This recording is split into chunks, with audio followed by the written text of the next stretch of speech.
And with that, we'll go ahead and call the meeting to order.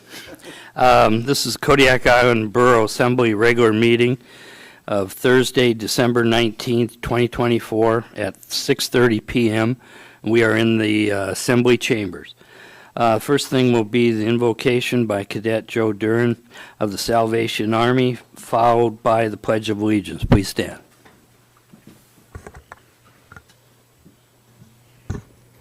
Thank you. Heavenly Father, I just ask that as we go into this day, first just want to give thanks, Lord, for this day in Kodiak. And Lord, I just ask that you just be in this room, be the light in the room, be with, in all the discussions, and just be the guidance that we all need, Lord. And Lord, I just ask that you keep us in good spirits and in good health. In your Son's name, Jesus Christ, I pray. Amen. Amen.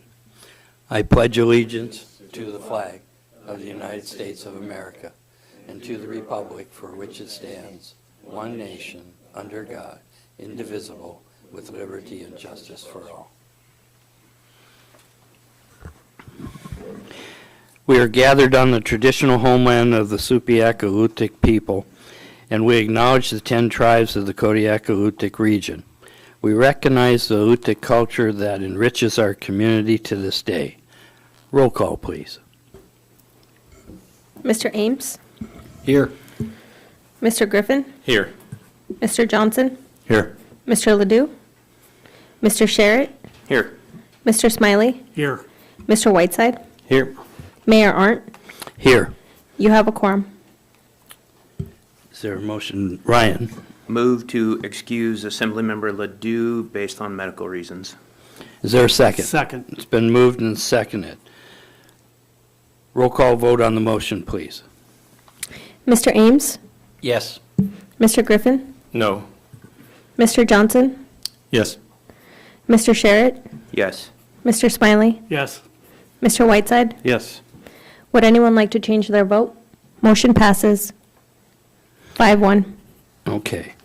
Next item is approval of the agenda and consent agenda. Jared? Move to approve the agenda and consent agenda. Is there a second? Second. It's been moved and seconded. All those in favor say aye. Aye. Opposed, same sign. Motion carries unanimously. For the public's information, the consent agenda consists of the regular meeting minutes of November 21st, 2024, and special meeting minutes of November 26th, 2024. Next item we have is citizens' comments. Since we don't have any public hearings here, this would be the time to comment on anything on the agenda. The local phone number is 907-486-3231. The toll-free number is 855-492-9202. I ask you to sign in and state your name for the record. Turn on the microphone before speaking. Address all remarks to the assembly as a body and not to any member thereof. If calling in, turn off any listening devices to prevent feedback. And I'll give those local numbers once again. For the people that just came into the room, we're at citizens' comments at this time, and I mentioned that this is the place to talk on anything on the agenda. We have no public hearings tonight. So once again, the local number is 907-486-3231, toll-free number 855-492-9202. Anybody wishing to speak under citizens' comments, please come up to the microphone at this time. Do you understand what this is the citizens' comments part. So if you're wanting to speak on the issue on the licenses, this is the time to come up and speak. Yes, you can speak to that section. Go ahead and come up to the microphone and I can help you. That's why I can't hear her back there.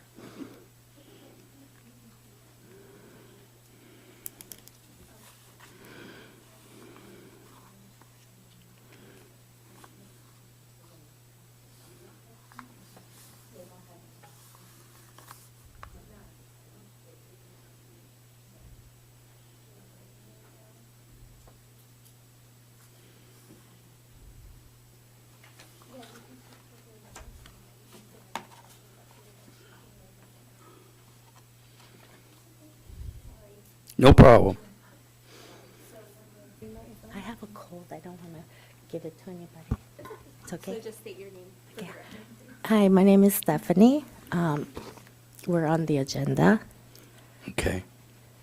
And you can say anything you'd like. You have 3 minutes to Okay. speak at this time. I have sent you all, sorry, I'm a little nervous, sent you all an email a few days ago because we were informed on the 4th of December that there was a protest. So that was the day that we came to the borough and saw the clerks. And then on the 6th, there were emails from ENCO, separate departments that had emailed the borough. So, and I've spoken to the clerks. We did initially, because we didn't really understand the process. So it being the holidays, Mrs. Kim had plans to go and visit her grandkids, and she had a ticket on the 10th. So we asked if it's possible to postpone it to the next meeting after her visit with the grandkids. We were informed that yes or no wouldn't be confirmed until the day of. So she canceled her flight and she's here. The borough staff were in Anchorage, I believe, for a few days. So I called to confirm that the emails from the MCO that explains all the questions that were asked from the borough, and they sent the whole thing. I just wanted to make sure if the clerks had inserted that to the Assembly's meeting. So day before yesterday was the work session, I believe, and I believe all of that was in front of you. Correct. Okay. And anything else you'd like to say in regards to basically what we're doing is protesting because the license hasn't been used and licenses haven't been used. So just making sure you understand the process. Yes, I believe the letter said the location. That is something I believe the only meeting that we were aware of, I think, was August the 1st. I called in and explained the situation. And then months go by and things are the same. We still do not have a location. Everything that we stated by us and some of you, Assembly, is still where we are at. So you still don't have a location.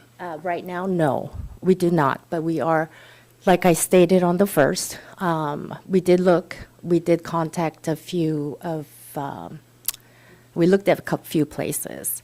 The journey of this whole process, it's not just, Go ahead and finish up. No problem. okay. So we did look at a few places, and then the other option was to build. And we're looking into that, and with that was another obstacle. And I think, I know every one of you sitting there and all the residents of Kodiak, it's been challenging, and I think with our declining population, there's a lot that comes with that. So something, land surveyor, for example, we've been talking to developer, architect, one from Anchorage. We've been emailing back and forth. And then the whole, two of our local governments, these meetings did occupy us with a lot of proof that we had to find whatnot. So I am speaking to him, and he suggested, and he did go on the borough and look up that site, and we did talk about what we wanted to build in approximate square footage. So all that we do have in email, but he said we need a survey, land survey first, And just a few years ago, we had like 4 or 5, and I have a list of it. Currently, I believe there's 2, but one of them, I spoke with him not too long ago, maybe 4 or 5 months ago.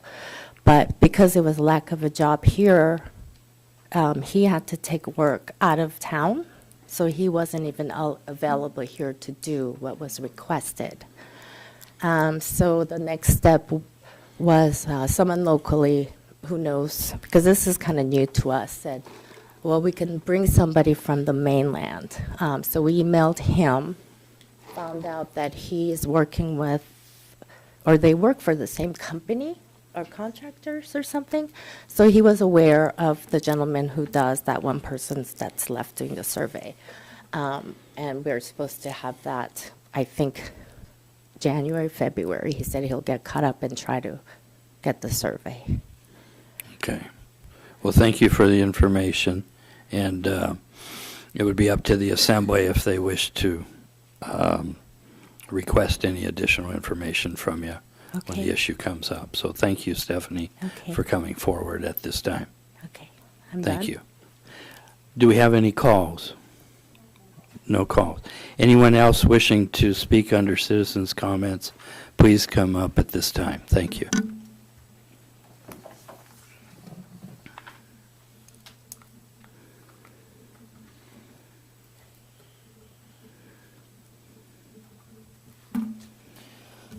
Okay, my name's Leanna Harrington. I have been showing up over the permits for a long time. The math is not adding up to me. Location's an issue, declining population's an issue, but we're seeing other businesses opening and being successful. It's not easy, which is why I don't think it's necessarily fair to sit on licenses when we only have 4 and to not have them in use. We're talking about a restaurant that's been closed for years and years and years, and we all are aware of that. I don't remember seeing anything about it open for a long time. And then there's just so many issues with this whole thing. There's the income issue where income was declared through the state for 22 and 23, and 0 for city sales tax. And with that income, you do need to be operating on a premise. There was no operation there. So I'm confused on the income, where that's coming from. Those sales taxes were amended. That is on record through the state as well. But with that, there is paperwork from the city in their meetings in the minutes that do state that the financial advisor had turned down those statements because there was no profit and loss statements, the actual tax transcripts with income and expenses, or receipts of transactions. Now, when that financial advisor left, those tax returns were accepted through the city 2 weeks later. Again, you do have to have a premise and an operation to have income coming in. So something is not adding up with the city as well. There's also been a lot of things I have questions about personally, with statements made under oath. There was an AMCO state meeting on November 19th, and it is released to the public fully. You can listen to it. And at 3 hours and 23 minutes in, the business owners did claim that they closed in March of 2023, and directly from that building owner, they had no affiliation with that business at that time, as well as no one's eating there in March of this year. There's just so many things that just don't add up, and it's very frustrating to stand here and come to meeting after meeting and listen to these things. We have 4 licenses. To obtain one of these licenses, you have to be in operation 240 hours in a calendar year. Yes, they do grant extensions, and they grant those extensions for up to 3 years through the state. I don't remember this business being open within the last 3 years, and I'm not sure any of you are going to either. It's not fair at this point. If I don't get one, I know I do want one for my business that I'm paying taxes on, that I'm serving the community. I very much want one at this point. If I don't get one, that's fine. I want to see them used. That's fair. Our community needs it. There is growth here. There are businesses opening. We do see that, and we are all trying to contribute to our town and provide services. It's not easy. It's not going to be a walk in the park, and it never will be. But it's not fair to sit on these licenses and to have them not in use. So equal opportunity is a huge thing here, and I'm definitely feel like there is not equal opportunity to hold these licenses. So I hope you guys take that into consideration. If there's any questions you can have, there's city agenda meetings that all this, everything I said's in. You can look up exactly where I said, and in that state meeting, they did say that they had the restaurant in March of 2024. It's confusing for me, and I hope something comes of this, or at least we see them in use. Thank you for your time. Thank you for coming forward. Anyone else wishing to speak under citizens' comments, either call in or come forward at this time? Seeing none, we'll move on to committee reports. Are there any committee reports? Bo? Thank you. One second here, just lost it. The joint City of Kodiak and Kodiak Island Borough Kodiak Fisheries Work Group met again yesterday. It was a busy agenda. There was a lot of items we discussed. The room was full of various stakeholders from the sport fish and commercial fishing community. We received an update from Pacific Seafoods that the sale was finalized 2 days ago from Trident to Pacific Seafoods. They intend to complete or continue employment for all 300 employees from Trident over to Pacific Seafoods. And their intention is to also transition some of the leadership positions from the lower 48 to Kodiak. So that was a promising update there for everyone. We received a kelp farming update from Mr. Nick Mangini. There's some progress in the mariculture side of things.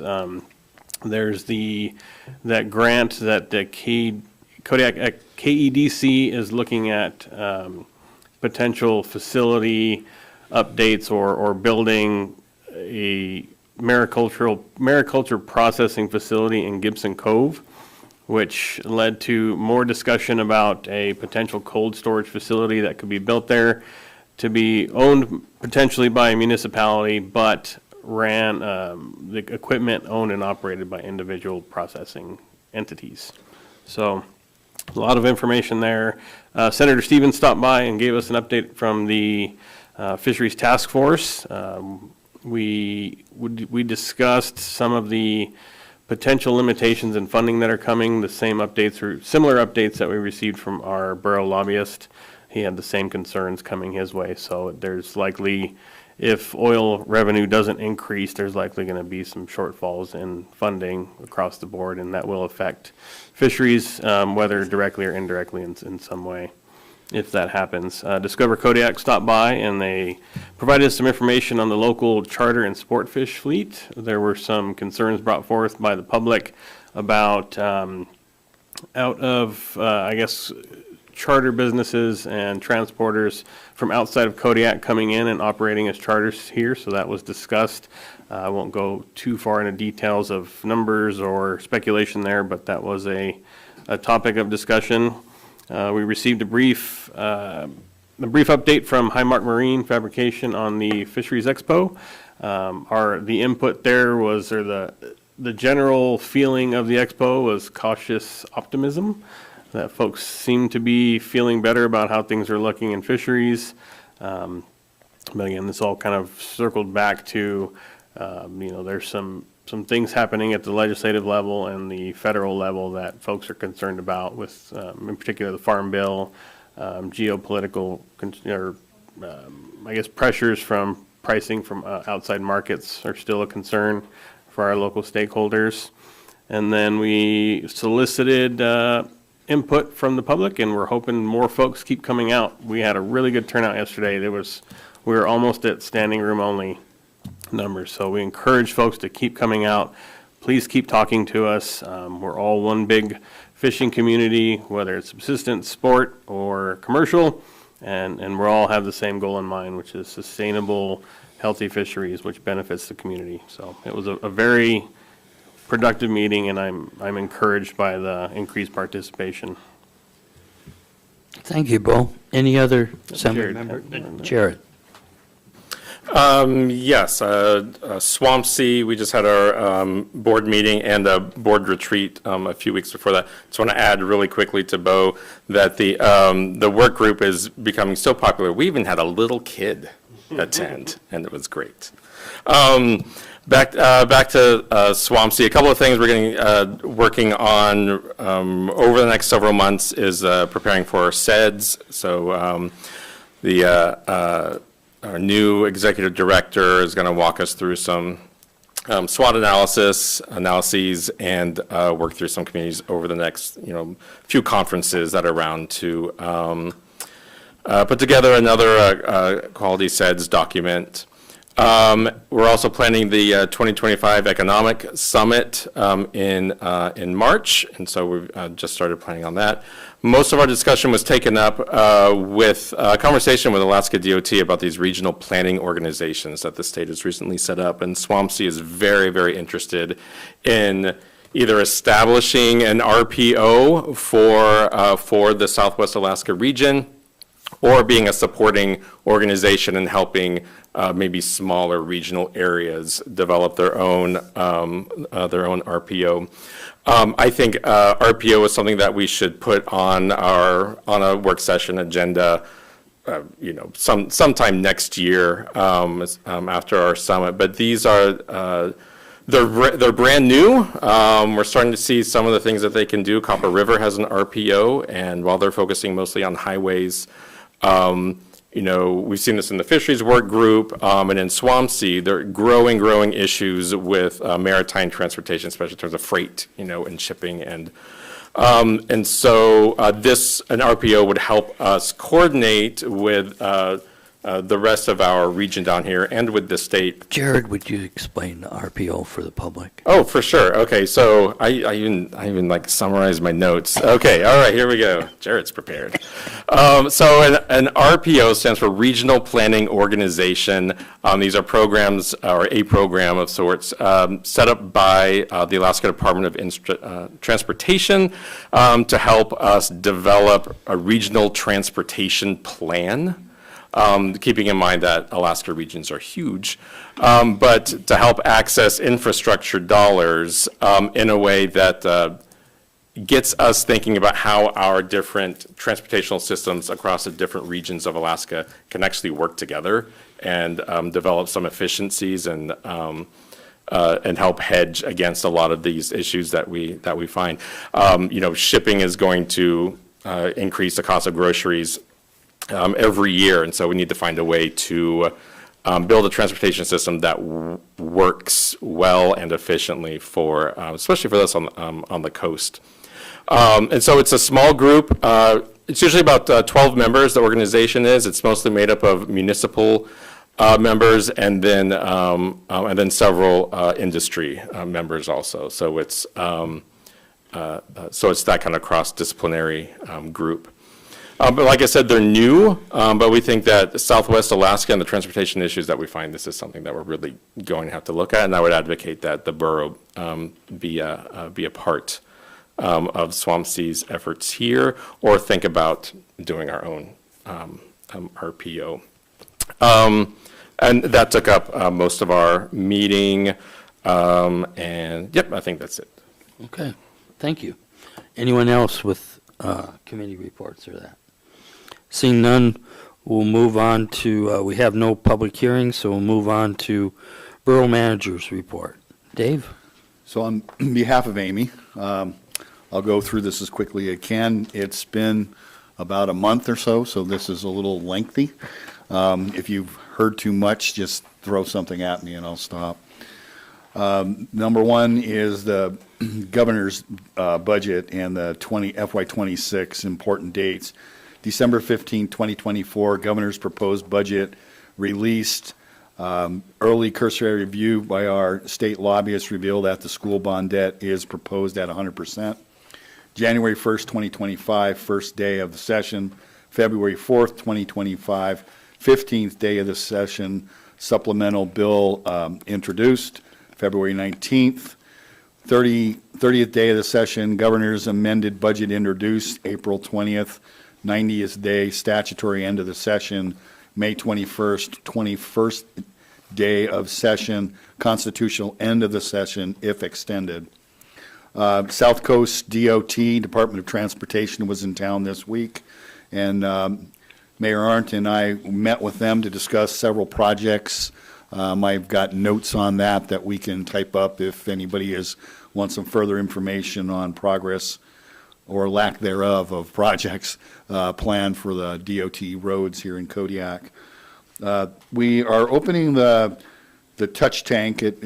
So the Kodiak Fisheries Research Center public area, we're going to open it from 10 to 2 every day for the next 2 weeks, starting Monday, with the exception of the holidays, so that if folks have people in town, they can come over and see the displays over there. We want to try to give another place for folks to come over the holidays, so we're happy to accommodate that. KIB gives back. The staff participated in a food drive and a giving tree event over the past few weeks. The food bank received a hearty donation, 32 gifts for children, and special thanks to the engineering and facility member who put the thing together. And we also had the food drive was collected today. We had half a dozen boxes, so that's kind of cool. Our own staff participating and trying to help out the community. December travel, oral arguments for the Norton Sound versus Nome's Supreme Court case were heard. Oral arguments for the Canna versus Kodiak Island Borough case were heard. Prince William Sound Regional Citizens Advisory Council long-range planning was attended. Alaska Municipal Managers Association meeting. Alaska Municipal League annual convention.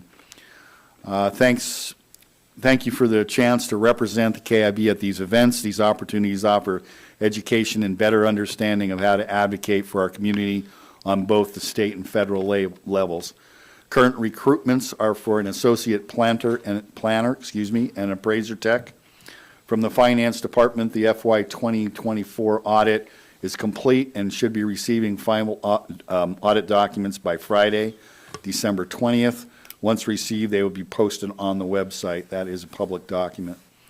FY 2024 popular report. Staff has started to work on the annual popular report, is planning for a January distribution.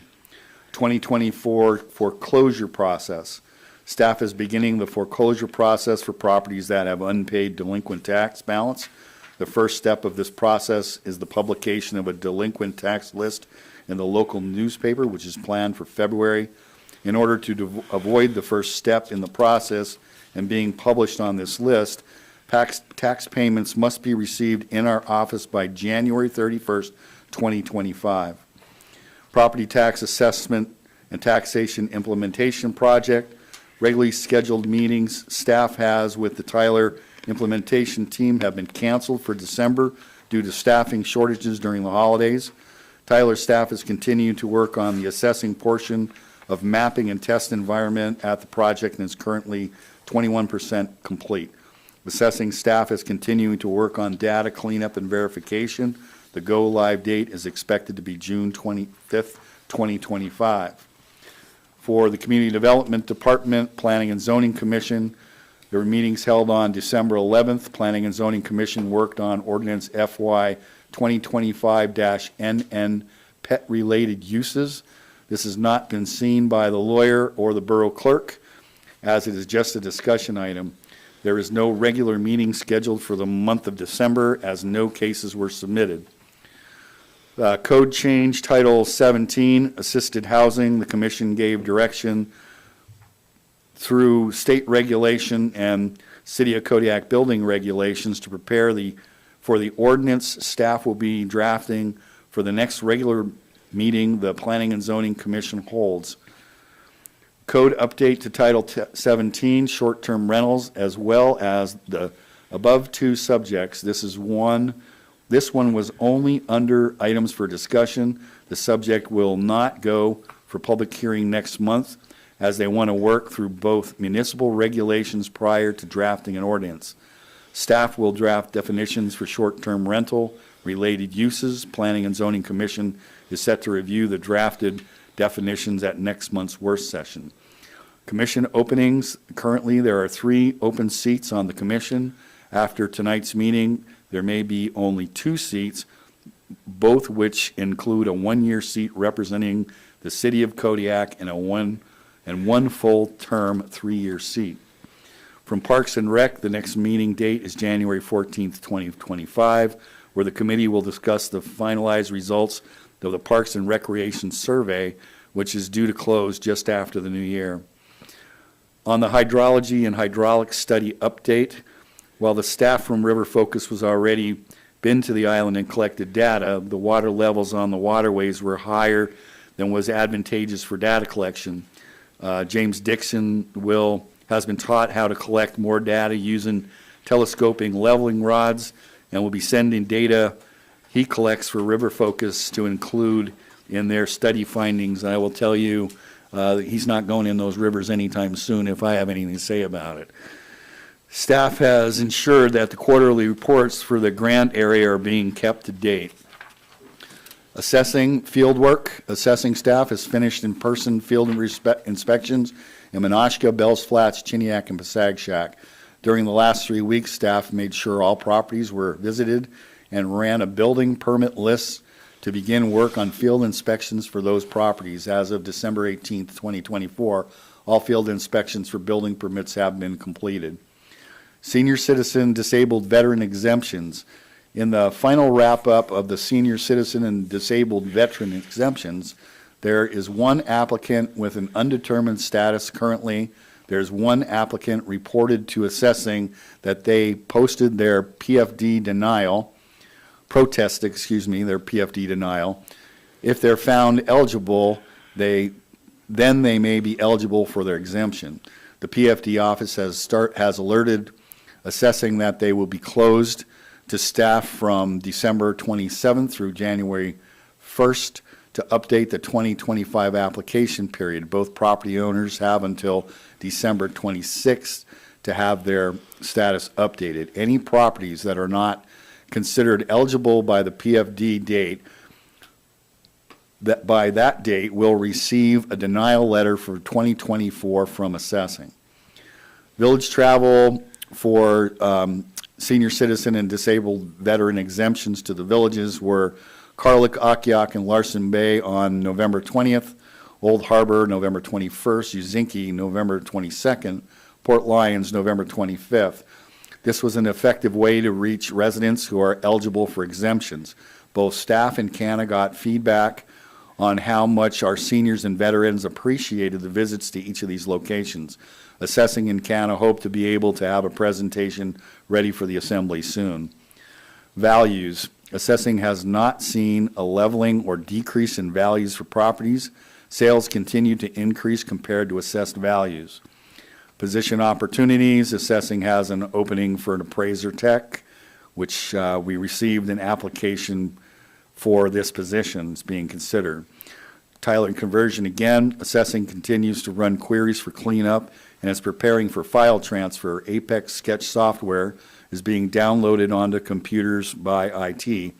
Assessing hired Paul Friel back as a temporary appraiser tech to complete all the sketches since he is familiar with the Harris sketch program. Paul works 3 days a week, had to set up Apex with his corrected labels, can sketch between 50 and 100 properties a day depending on the area. For engineering and facilities, the Borough office lift station issues. Alarms were triggered by an electrical draw while pumps were both running. The electrician and plumber have been notified and tested the system. System is being monitored for additional issues. Insulation will be installed for noise reduction. The Borough building boiler installation. Contractors continuing to complete the punch list. Several items, including closeout documents, are pending. Mental health buildings, utilities have been shut down, and a request to the city of Kodiak has been generated to shut off service. Boilers are secured and being drained back. Facility appliances are being removed by the KIB staff for disposal at the landfill. Assembly to decide on the funding for the abatement tonight.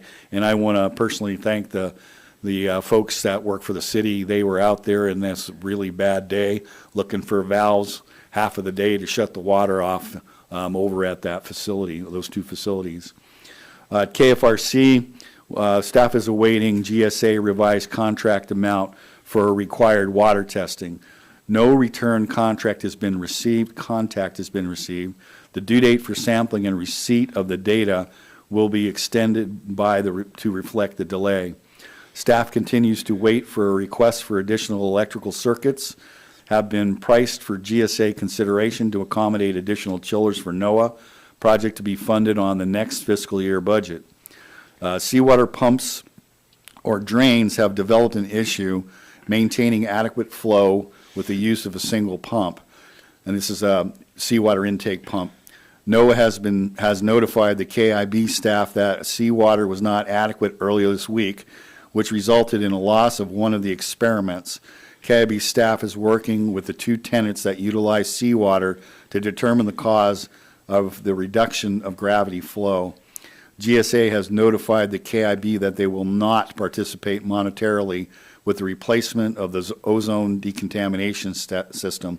Staff will discuss this with the manager and plan to bid the already designed job for advertisement.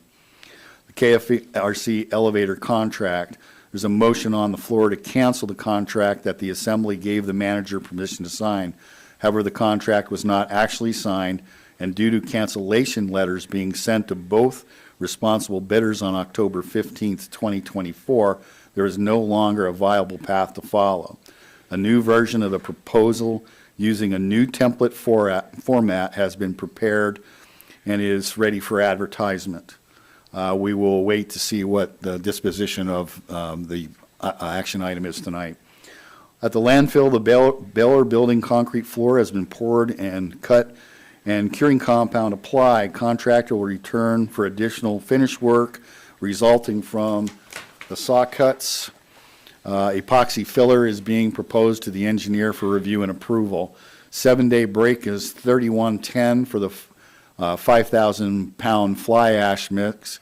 Anticipate the 14-day break soon, and we actually received this, and this is our lane concrete that was poured. 28-day test is at 5610 is the compressive strength PSI, and the required projected strength was 5,000, so we're exceeding our strength requirements. Baylor facility remains closed. Strapper is repaired. Baylor hydraulic hoses and old valves have been replaced. Hydraulic fluid has been filtered and reutilized. Fluid had very small amounts of fine metallic particles. Anticipate Baylor startup near January 1st, 2025. A dumpster has been provided for residential customers that bring waste to the landfill. Commercial hauler continues loose filling at the current landfill operating face. Staff is continuing to investigate the compliance order by consent associated with stormwater violations, as a well installation RFP was drafted to gather data to inform the cause of the stormwater violations. Unfortunately, there were no bidders for this project. The leachate treatment plant, we had a leachate lagoon overflowed on or about December 10th. Staff has notified the DEC as required. Staff continues to process leachate at the fastest rate the plant will handle. Pre-treatment upgrade project, the contractor has installed the new larger capacity pumps. New pumps can satisfy the GPM requirement for a very short period. Anticipate the requirement for a larger variable frequency drive for greater pump control. 2 process pumps to replace the original have been ordered, and those are separate pumps. Those are actually the leachate pumps in the plant, not in the pretreatment facility. They're working on 8 years old, so we need to replace them, and then we'll put rebuild one for a critical spare. Contaminating soils at the hospital site have been tested and passed the requirements to allow for land spread. Results will be reviewed by the ADEC contaminated sites for review and consideration. The Denali Commission grant for $250,000 has been awarded and received. Associated with the school district, the Peterson School roof, staff is awaiting a final determination for the final repair of the flashing that failed. Anticipate that warranty work will not be completed until spring. Roof has not had any additional leaks reported, and the staff and occupants of that school are pretty happy. There are no leaks. Kodiak School, the electrical step-down transformer has been ordered to replace the stolen previously existing transformer. Kodiak Island Borough School District is currently hauling water to the school for all water except drinking water uses. The snow removal and ice control contracts are in place, and services being provided as requested for Menasha and Bayview service areas. Staff is continuing revising the KIB facility snow and ice control for preparation for advertisement. Service areas, working with the attorney to prepare a standardized contract for all service areas. For IT, policy development, IT network documentation development, disaster recovery policy development, GIS documentation and development. PACS migration, IT is assisting with PACS migration, working with assessing on exporting sketch information from PACS to Apex Sketch. IT has provided Apex sample data from our PACS system to see if it can be migrated to Apex Sketch. IT is meeting with Tyler to aid in data migration. The security audit, the project timeline, client assistance responses due Friday, September 27th, completed. Field work off-site, Monday, October 7th, Friday, November 8th, completed. Final report delivered, completed. IT has checked with the SLCGP, and it is possible to apply for a reduction of any remaining awarded grant funds. IT is evaluating what project or software to apply for. IT has implemented Windows Local Administrator Password Solution, Windows LAPS, which is a way to automatically change, store, and encrypt local administrator passwords for better security. IT department is developing an approval workflow in our help desk software to streamline and document the process for approving user access requests, including the creation and modification of user accounts, email access, and other IT-related permissions. As far as hardware, working with EF and at the LTP to upgrade their Rockwell automation SCADA monitoring PC equipment. Once engineering purchases a license, IT will install and configure new SCADA PC. That license has been purchased, authorized and purchased. Should be completed by the end of December. IT has deployed an additional wireless access point in the leachate treatment plant for their staff, so our staff can now take a iPad up on top of the platform and actually work instead of doing steps every time to go back to the computer. IT is applying asset tags to all IT assets, approximately 50% completed. Desktops completed, monitors, servers completed, networking equipment, telecommunication equipment, miscellaneous. The network, working on switch configuration backup and configuration repository. Software, the Laserfish IT working with the deputy clerk for date formats and data field updates, metadata updates for the clerks, record schedule updates for all departments, workflow creation and updating existing workflows. IT is working on requested changes to Laserfish metadata in our test system to ensure continuity. Microsoft Systems Center Operations Manager, SCOM. IT is testing an endpoint monitoring software solution to be proactive with identifying issues with our servers and workstations. CompuWay, current software configuration review provided by CompuWay support staff Friday morning. The review was completed with our IEF staff. Paradigm CompuWay Company also demonstrated their RFID system and have quoted us for upgrade for the engineering decision. Set up the kibassembly.org email for Mimecast archive. And GIS, working on GIS departmental documentation and policies, working on migrating on-premises maps imagery to the Esri cloud which would reduce KIB on-premises requirements for hosting online KIB maps. Property ID reviews ongoing, roughly 100 of 7,800 remaining. Highlights of the 2024 GIS internet views by the public, approximately 600,000 total views online. 400,000 of those were Borough Street View. Top 4 viewed areas: downtown Kodiak, Mill Bay Road, Rezanoff Drive, walking tour of the Spruce Cape Trail. The Map Center has 34K views. And then, let's see what else. Reminders for budget discussion for FY26, nonprofit use of opioid settlement funds, accommodation tax breakdown, amount in fund, regulations about using those funds, consideration of adding more to the junk vehicle removal line item, and happy holidays to everyone, and we look forward to a productive 2025. Thank you, Dave.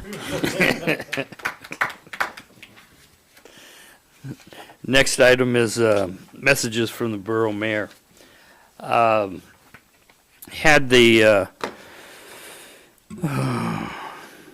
Took the time to go to the what's called CIRCAC meeting in Anchorage on the 5th and 6th. And CIRCAC stands for Cook Inlet Regional Citizens Advisory Council.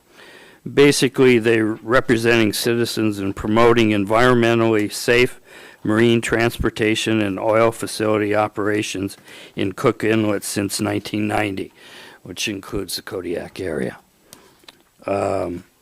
What was interesting, it was a 2-day meeting. We're not the only ones that have trouble getting to meetings.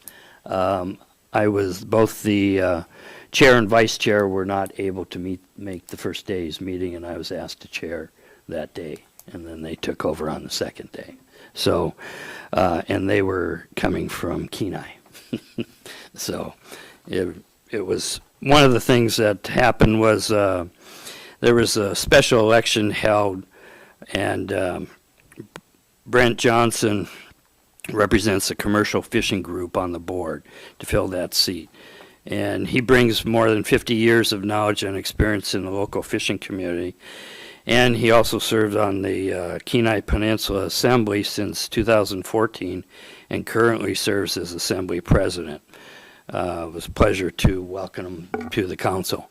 So we went through the business there. There's a letter in your mail that kind of goes over what took place there with the different presentations and items. The other thing was last week was the Alaska Municipal League along with the Mayor's Conference.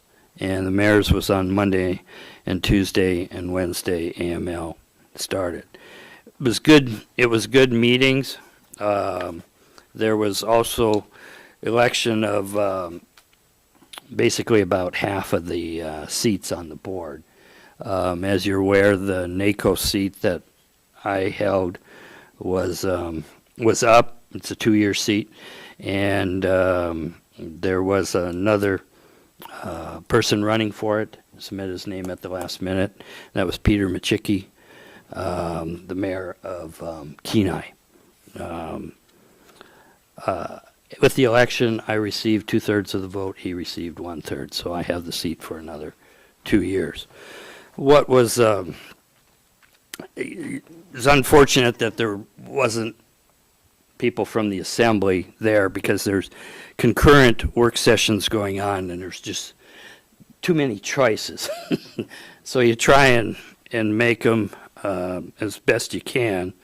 And one of them that I chose to go was integrating land use, housing, policy, and zoning. That was one of them that I went to. Another one was,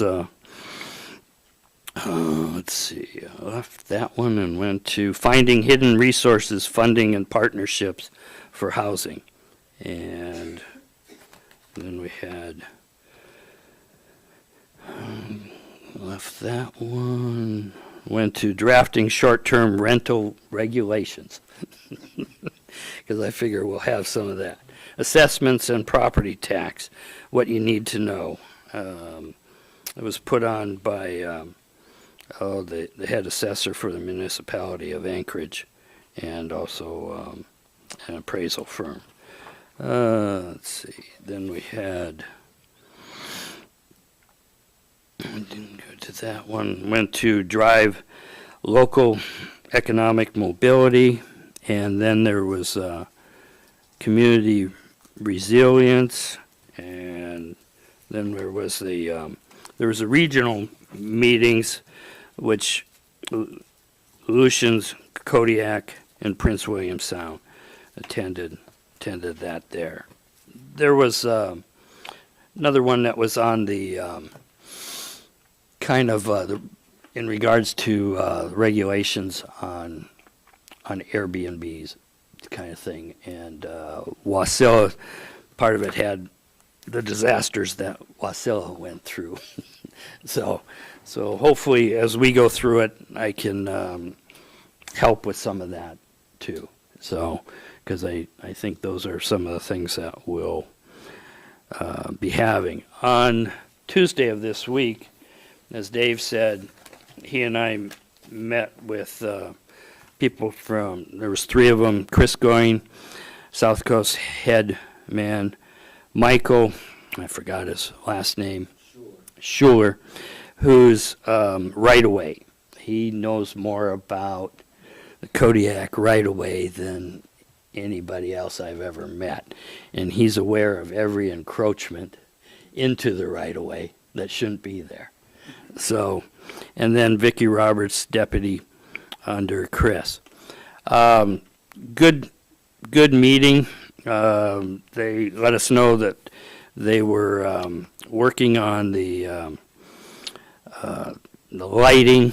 They had an agreement with KEA to assess their street lights that they have around town that go out within 30 days after they come to town every year.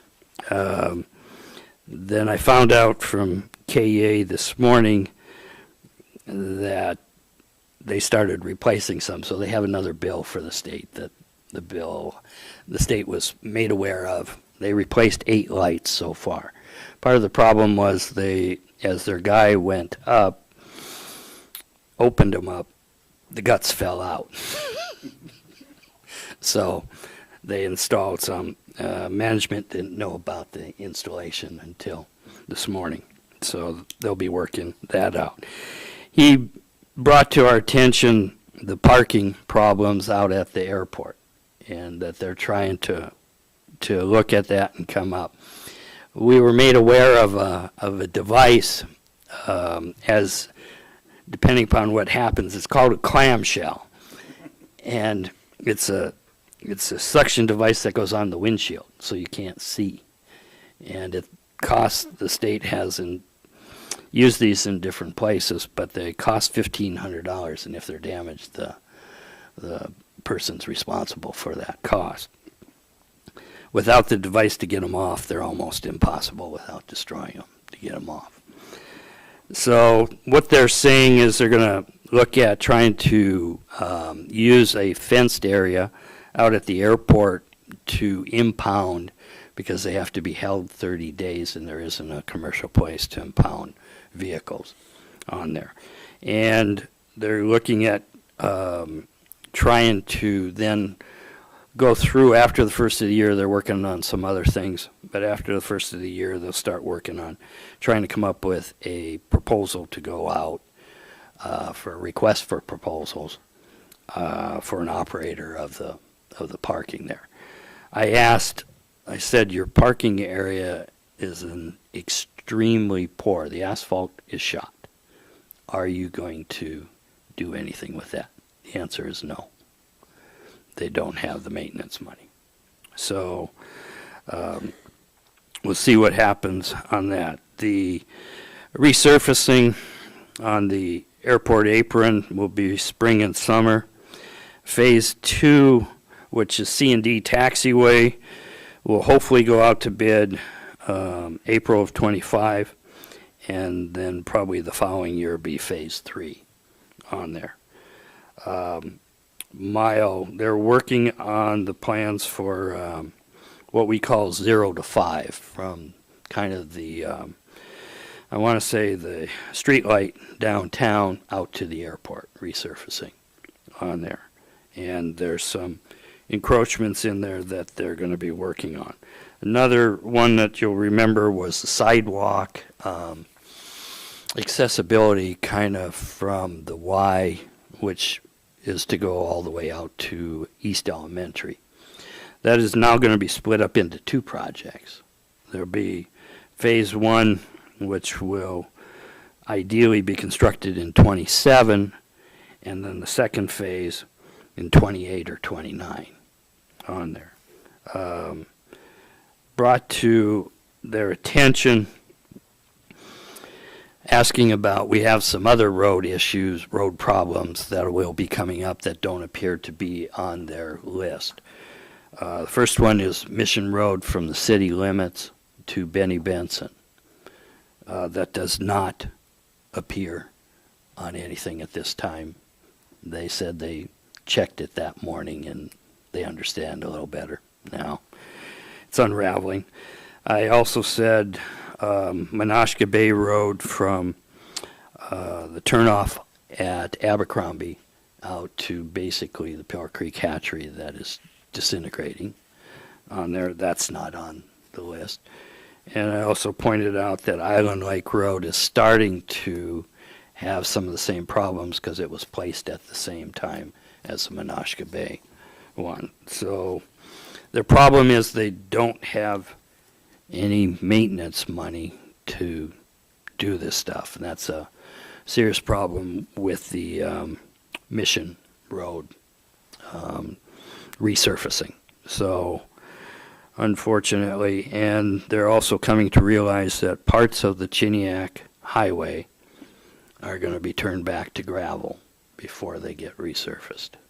They're coming to that realization, and we'll be looking at that over the course of the next year or 2 on there. So I think it was a good meeting. They'll be getting out after the first of the year sometime in regards to encroachments on the sidewalk project. And anything that we can do, we'll kind of put that out. There will eventually be letters going out, and that, and the state's doing all that. But anything we can do to get it out on the Borough web page, we will do to help them. So that's what I have, and basically I'd also wish to say for everyone in the public, Merry Christmas and Happy New Year, and be safe during the holidays if you're traveling or that. So with that, I'm done. Thank you. Next item is unfinished business on the calendar here. We have rescinding the approval of contract number FY 2024-38 with Otis Elevator Company for elevator maintenance service. No motion is needed. The motion is on the floor, which is moved to rescind the authorization for the borough manager to award contract number FY 2024-38 with Otis Elevator Company for elevator maintenance services at the Kodiak Fisheries Research Center. Staff report, Dave? I'm going to go ahead and maybe abbreviate this a little bit, but the confusion at the time it was heard was my error. I was not aware that letters had been issued for cancellation to both bidders. Both bidders staff had discussion with both bidders, and both bidders had stated that they would prefer not to move forward with the contract. The contract that was considered first by Otis was based on a type of service that would have not been a time and materials contract. It would have been a tiered service. As negotiations continued about that, there were demands made that were not acceptable by staff or the attorney. So consequently, the proposals were, the bid was canceled. So consequently, at that point, there was no additional reason to move forward with any more conversation. We're requesting that this is passed tonight, and we do have redesigned new template, and that is being utilized, and this will be ready to go back out on the street. And this is specifically for the elevator maintenance for the KFRC facility elevator. Happy to answer questions. Any questions or just discussion at this time? Steve? What's the status of the hospital elevator? So this is for maintenance. So the hospital is for upgrade and replacement, as well as the middle school, and those will be worked on very shortly. We need to make sure we maintain this elevator. If we do the maintenance on it, we don't have to do a replacement. Further discussion? Roll call vote on the motion, please. Mr. Griffin? Yes. Mr. Johnson? Yes. Mr. Sherritt? No. Mr. Smiley? Yes. Mr. Whiteside? Yes. Mr. Ames? Yes. Would anyone like to change their vote? Motion passes 5-1. Thank you. Next item is new business contracts, contract number FY 2010-36B, amendment number 2, lease and material sales agreement with Brecken Construction LLC for the lease and operation of the property commonly known as the Bells Flats gravel pits. Jared? Move to authorize the borough manager to execute contract number FY 2010-36B lease and material sales agreement, amendment number 2 with Brecken Construction LLC for the lease and operation of the property commonly known as the Bells Flats gravel pits. Is there a second? Second. It's been moved and seconded. Staff report, Dave? Well, first, I'd like to point out that there was an error that was identified the other night. You will see you have a printed corrected version. On the previous version, the the eighth whereas was deleted because it was a duplication, so you have an updated document per your request in front of you.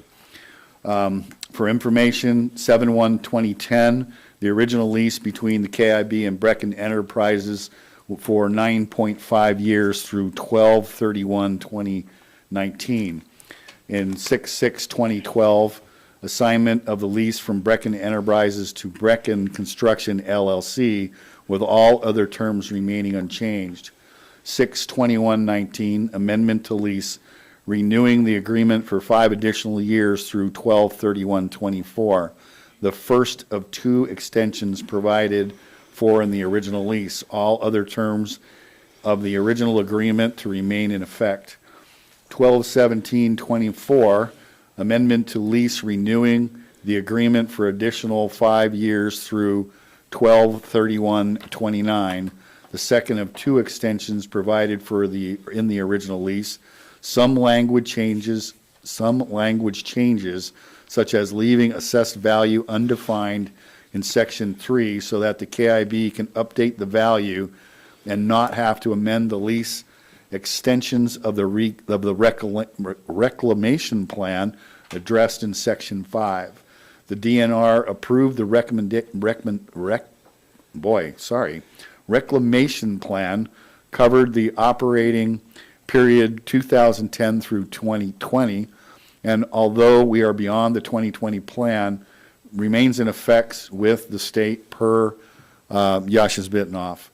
Brecken Construction LLC documentation with the State Division of Corporations includes the amendment of the ownership to include the Seldovia Native Association and its managing member. The signature line on this amendment requires the signature of the Seldovia Native Association representative, and I'm happy to answer any further questions. Discussion. Any questions, comments? Roll call vote on the motion, please. Mr. Johnson? Yes. Mr. Sherritt?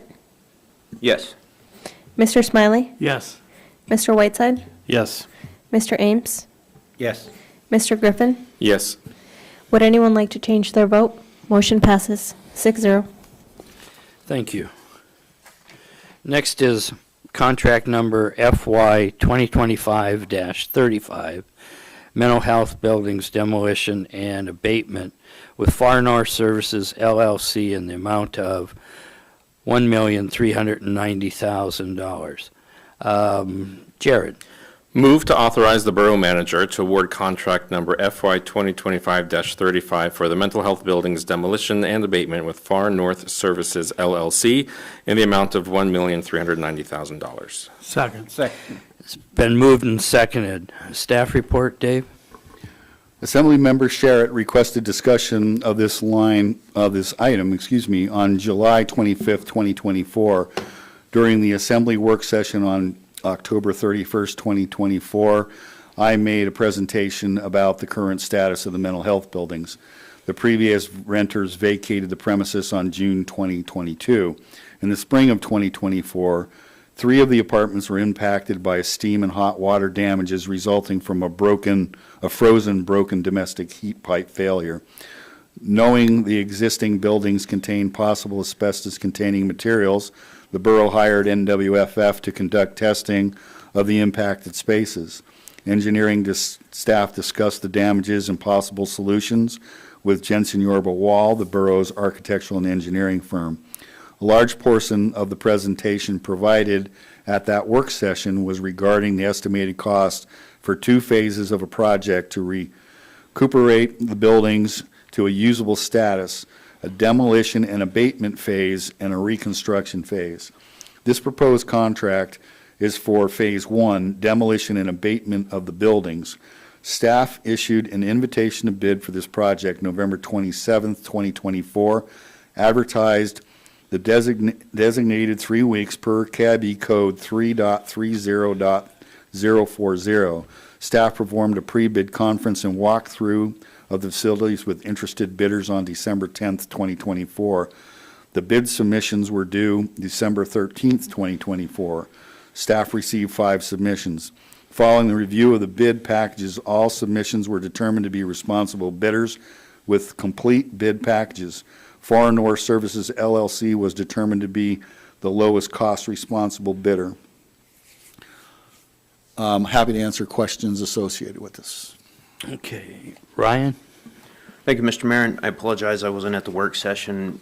These 2 questions may be redundant, but they're very, very brief. So the first question is, could you help me understand the last-minute change for Far North Services price increase that was listed? Actually, I saw it on the ARB document, so. So there's, I was in Kodiak when that came in, and there was the ability on any amendments to email or fax. That was emailed to my email address. So the original bid tab was done not realizing that that had come in. That particular document, that request for increase, came in at like 12:30 in the afternoon.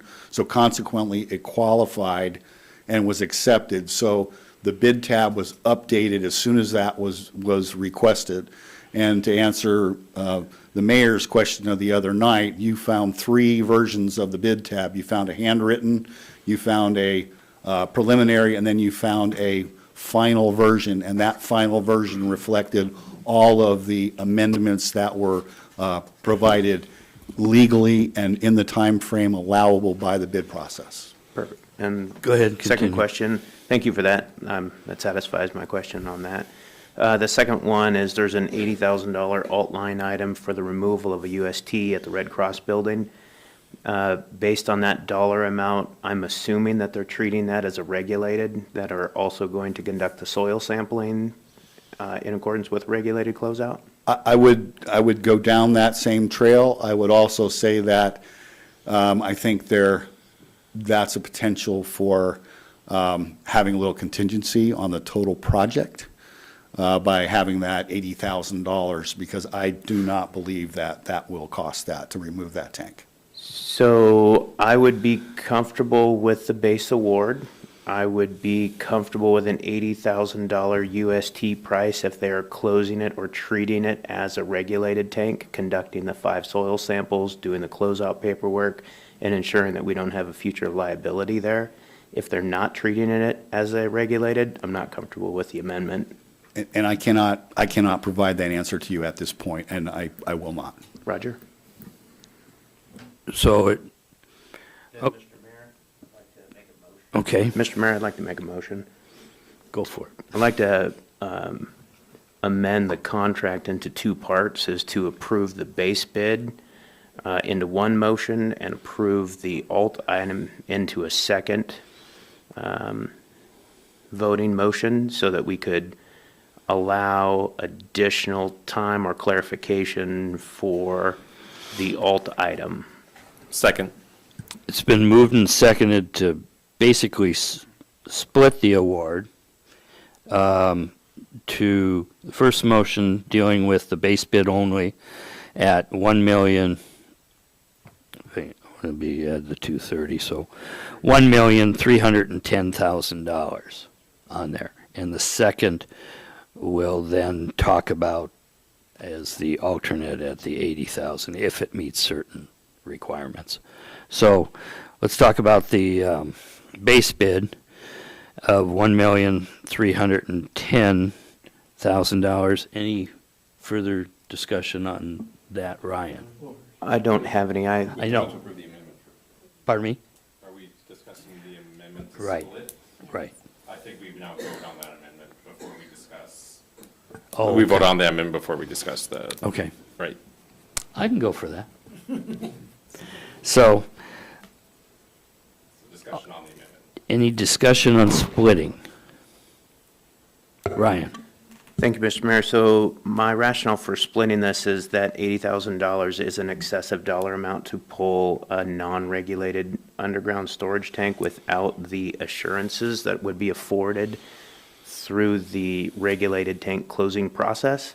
Even if it is not a regulated tank, by treating it as a regulated tank and ensuring soil samples are collected from the sidewalls and underneath, it gives assurance that the borough does not have a future environmental liability problem that exists in that area and are congruent with underground storage tanks here in Kodiak. Further discussion? Roll call vote on the, oh, I'm sorry. I looked and I didn't see your hand up, Jared. Just skipped. So to Assemblymember Sherritt's point, no, never mind. I just answered my own question. Thank you. Is that why I skipped over you? All right. Roll call vote on the amendment to split. Mr. Sherritt? Yes. Mr. Smiley? Yes. Mr. Whiteside? Yes. Mr. Ames? Yes.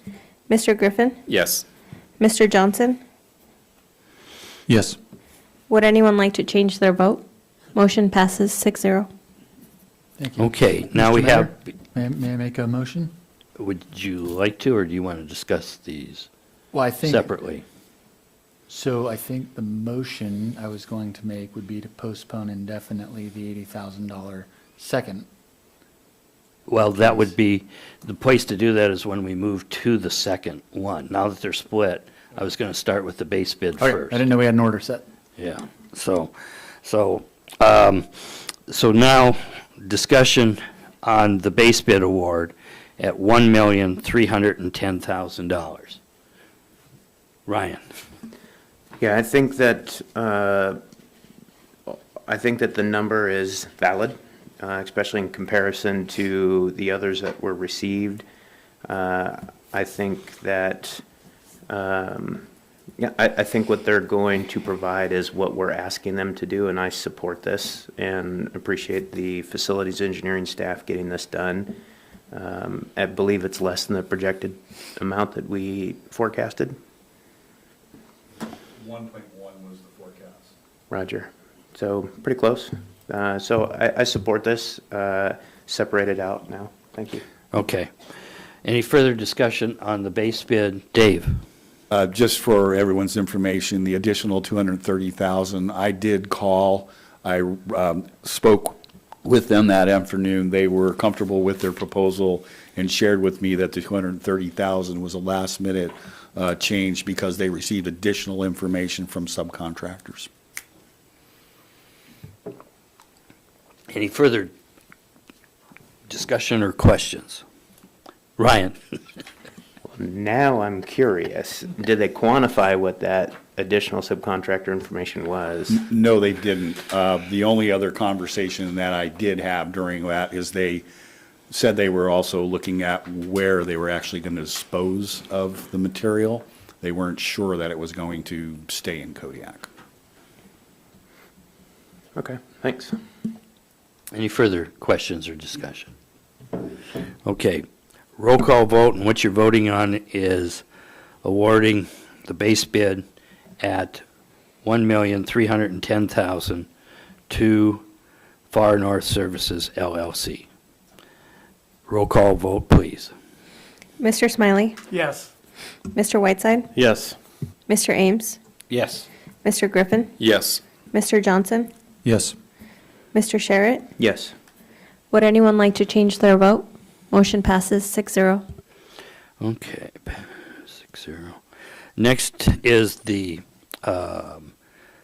alternate number 1 award. Brian, or who had their? Dave, did you want to speak to this? I would move to postpone indefinitely the award of option 1, alternate 1. Okay, additive, alternate 1. Second. It's been moved and seconded. Discussion on the motion to postpone indefinitely. Ryan?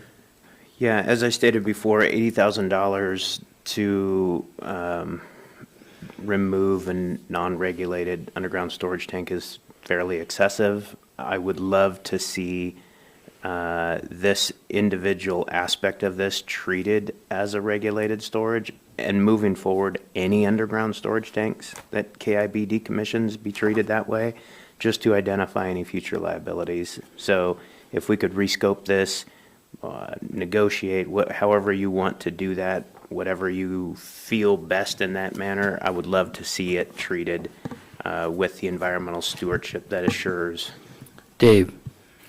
So with that statement, what I will say to you is I will give them a call and find out if the larger UST that is within this project is being considered in that same fashion. And that was in the base bid. That is correct. Okay. Any further discussion on the motion to postpone indefinitely? Roll call vote on the motion, please. Mr. Whiteside? Yes. Mr. Ames? Yes. Mr. Griffin? Yes. Mr. Johnson? Yes. Mr. Sherritt? Yes. Mr. Smiley? Yes. Would anyone like to change their vote? Motion passes 6-0. Okay. Next item we have, and we're going to want to start talking about, with awarding this base bid, we now know how much money we have left on things. And the next contract is FY 2025-36, authorization for the design of needed pool repairs with Water Technologies Incorporated in the amount of $88,900. Jared? Move to authorize the Borough Manager to approve contract number FY 2025-36, authorization for the design of needed pool repairs with Water Technologies Incorporated in the amount of $88,900. Second. It has been moved and seconded. Discussion? Or staff report, excuse me. Staff report, Dave. In the spring of 2023, the Kodiak Island Borough hired Water Technology Incorporated to visit Kodiak and conduct a comprehensive evaluation of the pool facility. This included a full tour of the facility and related amenities, and met with the staff to discuss operations. WTI's report included recommended repairs or replacements based on the overserved condition of the aquatic components and the associated rate of probable capital cost. The proposal in front of the assembly is for WTI to perform design services, program, scope review, construction documents, bidding and negotiation assistance, and construction administration assistance. If the borough decides to proceed, WTI estimates that 100% Construction documents will take 14 to 18 weeks to complete after receiving a notice to proceed. There was one question by the mayor the other night, and I would like to point out that on page 2, the very first bullet states, repair pool vessel concrete and corroded rebar. I did try to call them. I sent them. Say that again. Read that. Repair pool vessel concrete and corroded rebar. So they are going to look at the corroded rebar that you had discussed the other night. You had questioned. Right. One of my questions is usually you end up X-raying to find out where our next problems are, and because we continue to have failure in there, that's one of my concerns. So, we've got a comment here. Ryan, go ahead. Thank you, Mr. Mayor. And this might not be the right venue for this, but am I understanding that we're looking at these contracts holistically to be able to spend the ARPA funds to zero for the end of the year? Is that why all of these are on here? That is correct. That's what staff was directed to do. Okay. So I guess I would ask for the proper guidance then to solicit input on, I guess, holistically this list, because I have although all of them are viable projects, I have, I guess, my own position on, so for example, on this one that we're talking about, I don't believe that we're looking at the pool correctly. This has been a conversation that we've had multiple times.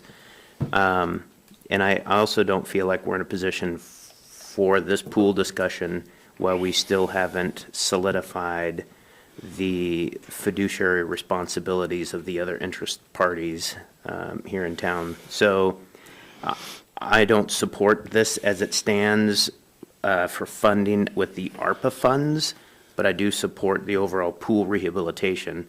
Caveat here, my daughter's a diver, so I'm really interested in the pool's success and sustainability. But as it comes to the ARPA funds, I don't support this in the pool of ARPA funding. Thanks. So you don't support awarding this at this time? Not at this time, and not from the ARPA funds, no. Yeah. I guess I got to bring it up somewhere, so I'm going to bring it up here. We had, as everyone's aware, we were looking at, we need to allocate tonight $1,712,770.97. By doing the $1,310,000, that leaves us with basically $402,770.97.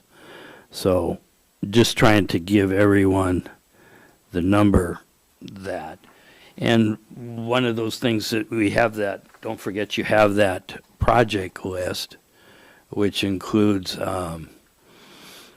the East Elementary roof design, you have the Baylor floor design, the Baylor floor overlay, $225,000, mental health, building ROM, and demo abatement.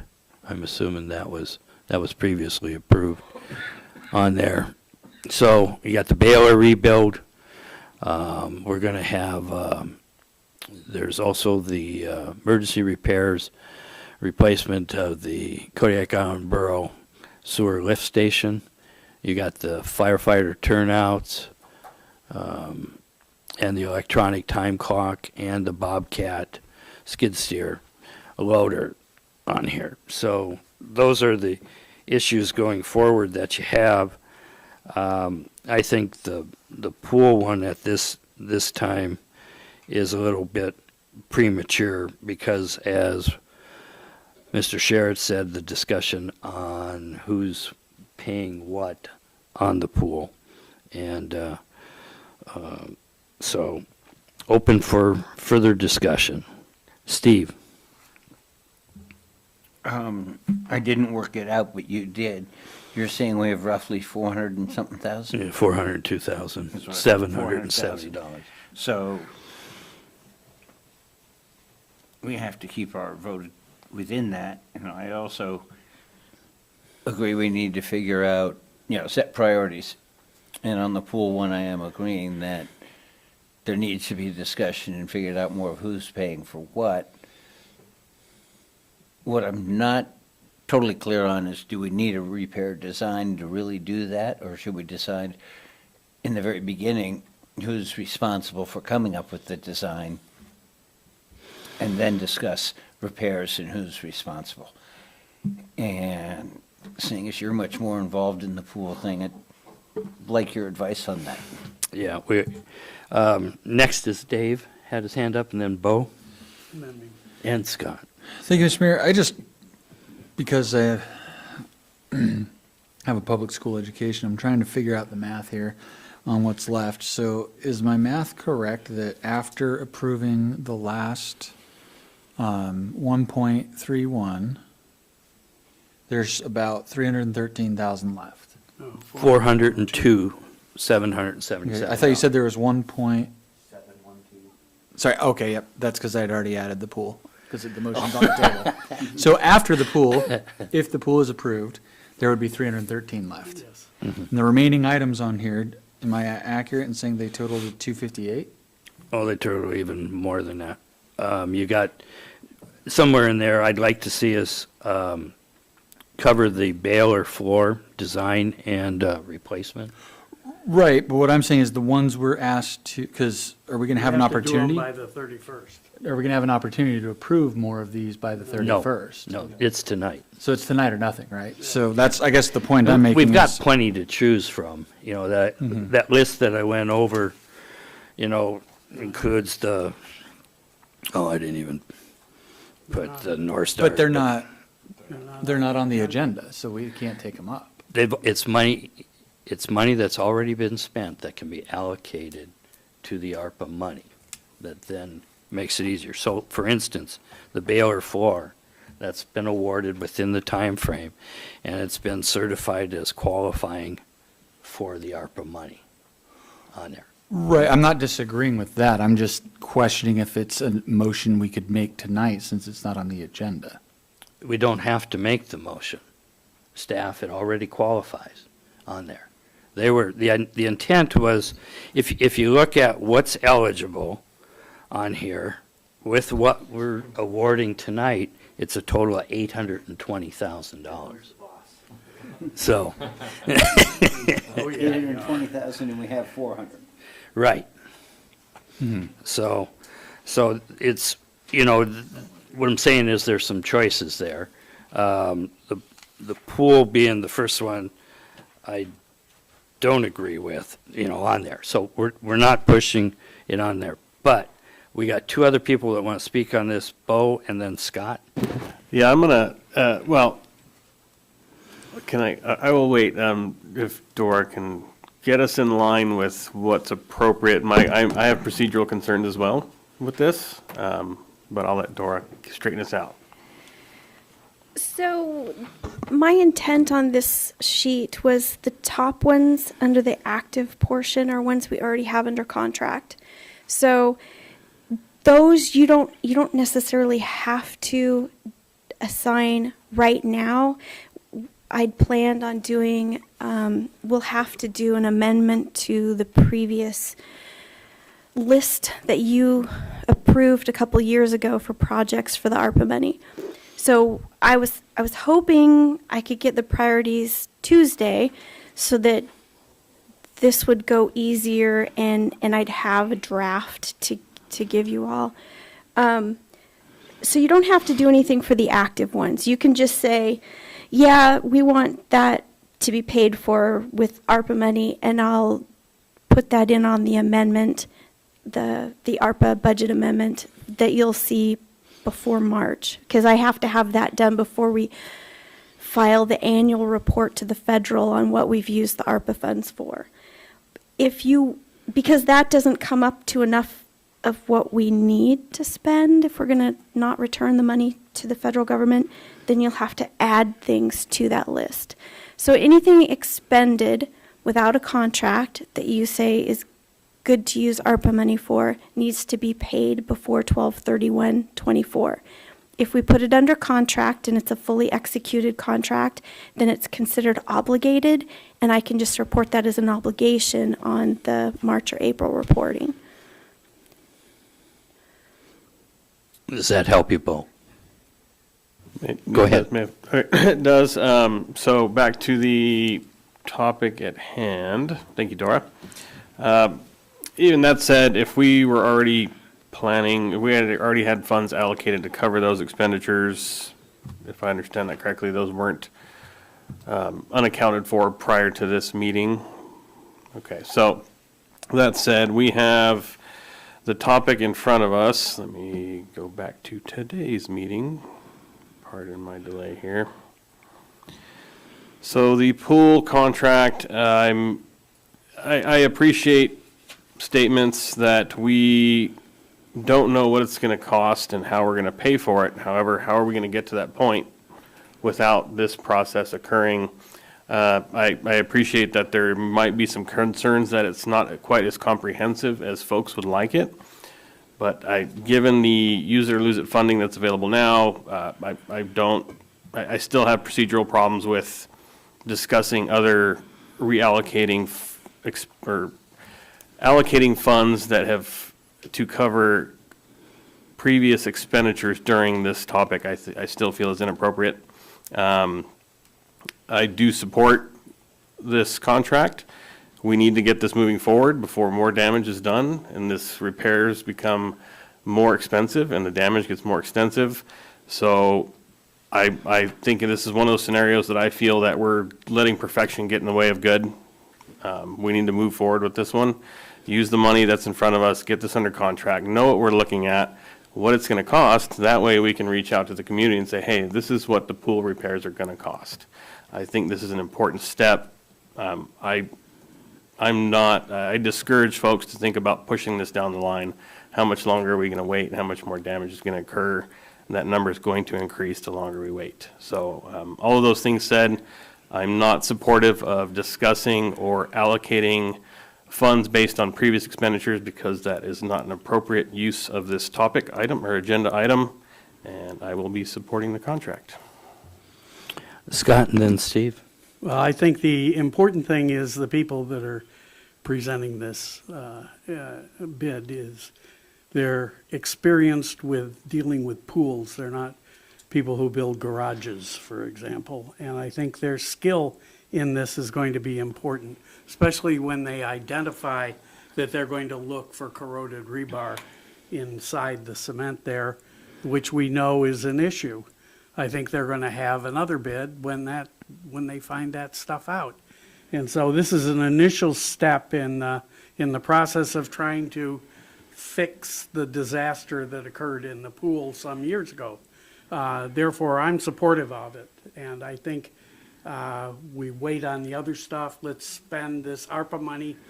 Don't give it back to the federal government. Let's use it for this right now. Thanks. Steve.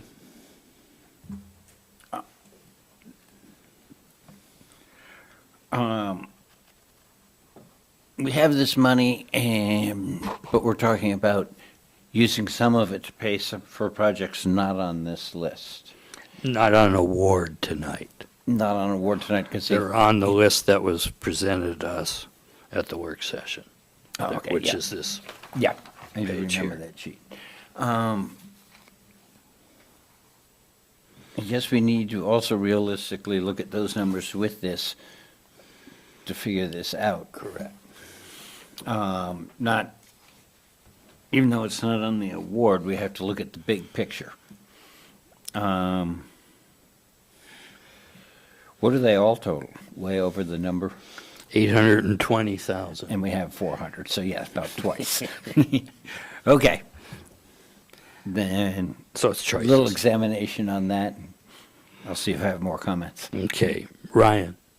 Thank you, Mr. Mayor. Wondering if we can get a recap of purpose of ARPA so that we can use a critical lens to decipher the award of any subsequent contracts following the purpose of ARPA and my understanding of the greatest good for the community. If anybody's comfortable talking about the purpose of ARPA money, I would love to. Okay. Dave?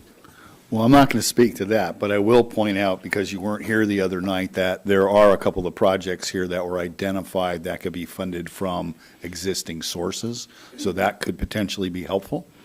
I would say that, not to throw Dora under the bus here, but the $25,000 time clock, there are funds for that. I would also state that the Bobcat for the landfill, there are funds for that available within the budget, so that knocks down $100,000 or so right there. I'm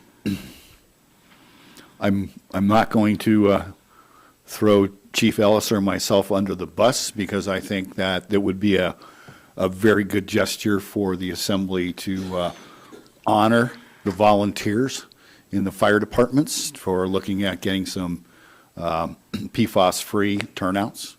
I think I'll be quiet now. Ryan?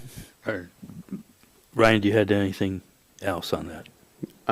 It's just that my understanding of the ARPA funds is it's a community-wide grant that impacts the greatest good of the greatest people. Not everybody uses the pool. Everyone uses the baler. Everyone needs firefighters. So I'm in support of the greatest good type clauses. And again, my caveat to that is my daughter was the #1 diver, by the way. Ooh, advertising. The only diver. Thanks. Bo? All right, here we go. From the gfoa.org website, eligible uses of these funds include revenue replacement for the provision of government services to the extent of the reduction in revenue due to COVID-19 public health emergency, relative to revenues collected in the most recent fiscal year prior to the emergency. COVID-19 expenditures or negative economic impacts of COVID-19 include assistance to small businesses, households, and hard-hit industries and economic recovery, premium pay for essential workers, and investments in water, sewer, and broadband infrastructure. Restrictions on the uses of these funds include funds allocated to states cannot be used directly or indirectly to offset tax reductions or delay in tax increases. Funds cannot be deposited into any pension fund. Ryan? So that, to me, income replacement, I was originally thinking that if an enterprise fund had a request that shouldn't qualify, but maybe it does. But just to keep us back on point, I think we are talking right now about the pool repair. I've said my piece. With some other assembly members might want to weigh in on the pool repair as we progress down the agenda. Thanks. Thank you. Any further discussion? Bo? I'll just add one last statement here. I don't use the pool. I don't swim in the pool. I don't have kids in the pool. However, we live on an island where we have thousands of residents with many thousands of children who would probably benefit from learning how to swim. This pool is critical to the community. So saying that not everyone uses it, it is critical to the community. When we live on an island surrounded by water, everyone uses vessels, everyone's near the water constantly. We have a federal agency here specifically to help people on the water. People need to learn how to swim. Ryan? Thank you. Yeah, my inference to this was not to underplay the need for a community pool, not even in the slightest. I'm the kind of guy that if this were to close, I would open my own here. So what I'm specifically looking at is funding allocation from the ARPA money only, not the essential or elements of, or the validity, rather, of these projects. I think they all hold merit. I think we should do them all, but I'm just looking at a funding mechanism for these right now. So again, not to underplay the pool by any means. Thanks. Okay. Steve? It is my understanding that the Bobcat, the time clock, have readily available other sources. The, Well, I will say other sources. I'm not going to say readily available, but yes, there is other funding mechanisms potentially. the turnouts, that is not really in a What- budget anywhere for them to purchase, is that correct? At this point in At time? this point. This number was developed associated with the assistance to firefighter grants, which is due tomorrow at noon.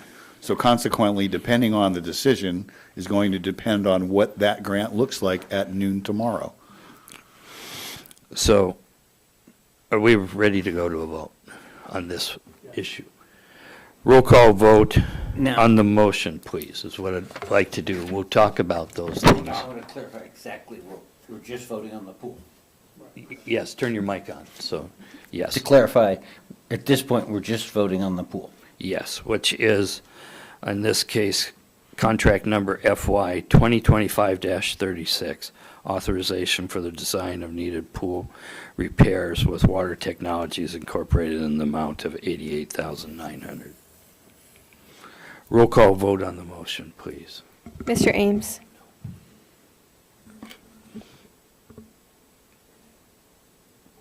Yes. Mr. Griffin. Yes. Mr. Johnson. Yes. Mr. Sherritt. No. Mr. Smiley. Yes. Mr. Whiteside. Yes. Would anyone like to change their vote? Motion passes 5-1. Thank you. We're going to take a 7-minute break. Thank you.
We'll go ahead and reconvene the regular meeting.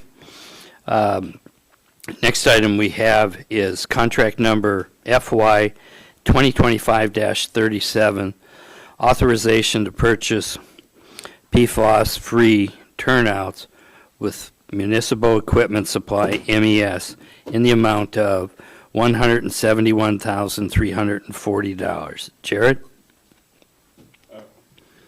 Sorry, I was doing math. Move to authorize the borough manager to approve contract number FY 2025-37 to purchase PFAS-free turnouts with municipal equipment supply in the amount of $171,340. Second. It's been moved and seconded. Staff report, Dave? I'm going to go ahead and abbreviate this. And also, I would also pointing out that Chief Ellis is in the back. Bayside Fire Department has requested and adopted a comprehensive health and wellness and firefighter safety program, which works in concert with the organizational culture of aggressive fire and rescue operations, predicated on command of skills and professional aptitude. The cornerstone of this culture is superior equipment and personal protective equipment. So we have the two fire departments, volunteer fire departments, have turnouts that were obtained on a grant approximately 10 years ago. It has been discovered that most of the fireproofing and protection coatings that are on these turnouts do indeed contain PFAS. The other thing is the fact that the combustion of the objects within the houses or even on the outside, the exterior of the house, if you're doing an exterior fire attack, you're taking all of the soot and those burned and chemical constituents. There's no longer wool carpets and things of that nature. Everything is petrochemical. So this is basically a request, and like I said, if this is not approved, it will modify our Assistant to Firefighter grant request, and this is just a request to take this chunk of change. It's approximately 30, I believe, sets of turnouts? 35. 35 sets of turnouts. And it will, that changes what we can do as far as what we can apply for. We're looking at specifically items that are viewed as safety items for the individuals, the firefighters, and that is the turnouts, full ensemble, new radios that are compliant, things of that nature. So that's the path we're headed down. This would just be a big shot in the arm towards our budgets, and I personally think it's respectful to consider the health and safety of volunteers and the fact that look at what firefighting professionals and volunteers what we commit ourselves to and what we expose ourselves to. So I think this is as a fire chief, a volunteer fire chief, I think this is a wonderful gesture towards the folks that are here to help the entire community. Okay. Scott and then Ryan. I'm supportive of this. I think these guys need to have new turnouts. I think 10 years old is plenty old enough to get rid of them. And they can be refabbed, I guess, and used as extras in case you need them in the future. But the new ones seem better to me. I think that we need to really stand up for the first responders, whether they're police or fire, and show them a little respect. Thank you. And then we have Ryan, then Bo. Thank you, Mr. Mayor.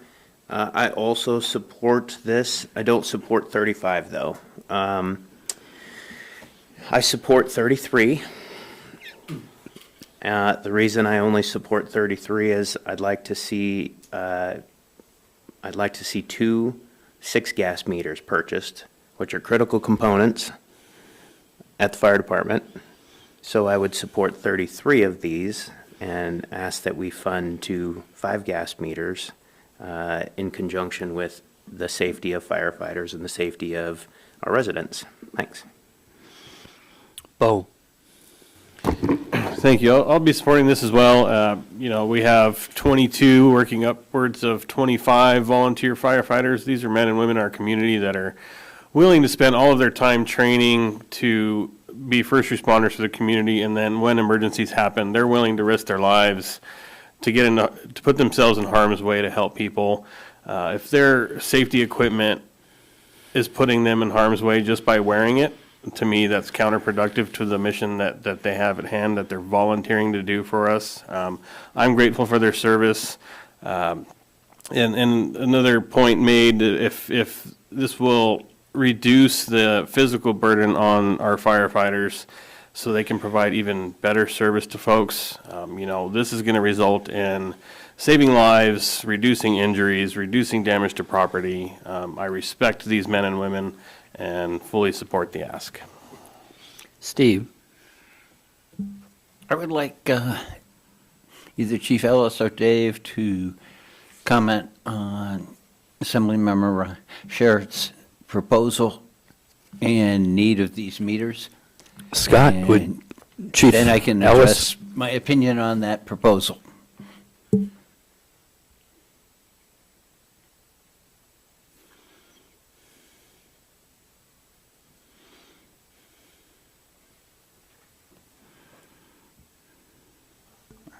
Good evening, everyone. In regards to Assemblymember Sherritt's comment with the 5 gas meters, currently both Bayside Fire Department and Woman's Bay are deploying 4 gas meters. They were purchased at a time where it was a shared purchase. We have the ability to swap them out with ones that are used by DPW. The advantage with the 5 gas is it enhances our ability to monitor the particular meters that are currently, that have been spec'd out by our Special Operations Officer, Monique Lewis, will meet that, and we're able also to change out the sensor on the 5 gas easier. Less expensively, if that is even good English. So right now, we're able to monitor for explosive limit on certain rendered gases, carbon monoxide, sewer gas or hydrogen sulfide, and then oxygen level. The availability, we would be able to add a sensor for hydrogen cyanide, which is a kissing cousin to carbon monoxide. It is found in, during, and after firefighting operations in a structure. The other is that these new meters that Firefighter Lewis has spec'd out offer a reference gas, because we have to bump test these meters and calibrate them once a month. And the calibration gas that we use is a reference to oh my gosh, and I wish I had my notes. You got me good here, sir. I'm going to get this backwards, but it's not a methane, it's a propane. Yes, thank you. So it's not relative to most of the combustible gases that we would encounter here in Kodiak. Doesn't mean it's useless, it just means these two would be better. Currently, those are within the scope of our budget to purchase. And also to Assemblyman Sherritt's comment as well, and I think earlier comments, the turnout gear that is specified and in front of you, we have started to make replacements. Currently, right now, we just received 5 sets that went out to firefighters at Bayside, out of the Bayside budget. What this does, to the point is, and I think we talked about it Tuesday night as well, is it expedites the replacement and then drastically reduces the long-term exposure of the firefighters to this gear. But I absolutely 110% share Assemblyman Sherritt's statement that the new 5 gas meters, and I'm very, very confident that the information that Assemblyman Sherritt has on the 5 gas is exactly the same that was presented to me. So we share absolute support in the importance of those meters as well. I'm going to let, Steve, if you don't mind, I'll let Dave respond. He has hand up and might be something pertinent, and then let you follow up. So my comment would be is because we are basically our only mutual aid partners currently, it is just smart of us to have similar equipment. I can say that within my fund balance, I have the funds, our fire department has the funds to procure meters. If Chief Ellis decides and Bayside decides to do that, I'm going to follow up, because if I need backup, I need people coming in that are going to have meters that they have to have meters that they're familiar with, because then they can pick up my meter and use it. That's not to say I'm going to toss my 4 gas meters out, but I have funds within my budget. I would prefer and request respectfully that you approve this as it's presented to you. And absolutely, to follow up on Chief Conrad's and Engineering Director Conrad's, his multiple hats here that he's wearing and doing a pretty good dance about it professionally, is when we purchase things, we have absolutely, since I've gotten here, we do it together just for that interagency ability to operate. We operate much more cohesively as a single unit. My only other concern would be with plugging those in, would being able to procure the contract in time. I'm not saying we couldn't, because there's, things can get done. It's just what's in place right now is absolutely ready tomorrow morning to go. So, Steve, I'll let you continue, and then Ryan has got the next question. So if I'm understanding the two of you correctly, you agree the gas meters should be purchased sometime in the nearby future, but would prefer to stay with this number and be more comfortable with that, and then deal with that either out of your budgets, respective budgets, and do it coordinated. correct. And here's the thing is, I'm going on record here in front of my bosses, right? And I don't just mean you gentlemen, but I mean everybody in the community, that these are important. It is something that is within our current budget, and it is something that we have a solid specification up and ready to go. As Chief Conrad and I continue to move forward to that, making sure that his budget fits. Are we going to get 3, 2 for Bayside, 1 for Woman's Bay? Are we going to get 2 each? That kind of thing, but committing to it. And I say that specifically with, directing to Assemblyman Sherritt's comments, that it's not a blow-off kind of thing by any stretch of the imagination. If anything, to be fully honest, most of the information that's coming for us to make these solid purchases, if it's not directly from Assemblyman Sherritt's subject matter expert status on these things, it's trickled down and shared via a few routes. So, Steve, you good? Yeah, I'm good. My only comment we'll be saying is your combined recommendation is stick to it as is, and meters will be coming in the near future out of your budgets. Then I'm going to rely on your expertise and stick to the proposal as it stands. Ryan? I'm getting good at this. Now that we've had the conversation that I wanted on record, I'll support the 35. Thank you. Any for Jared? and I'm going to hold you to your subject matter expert status. With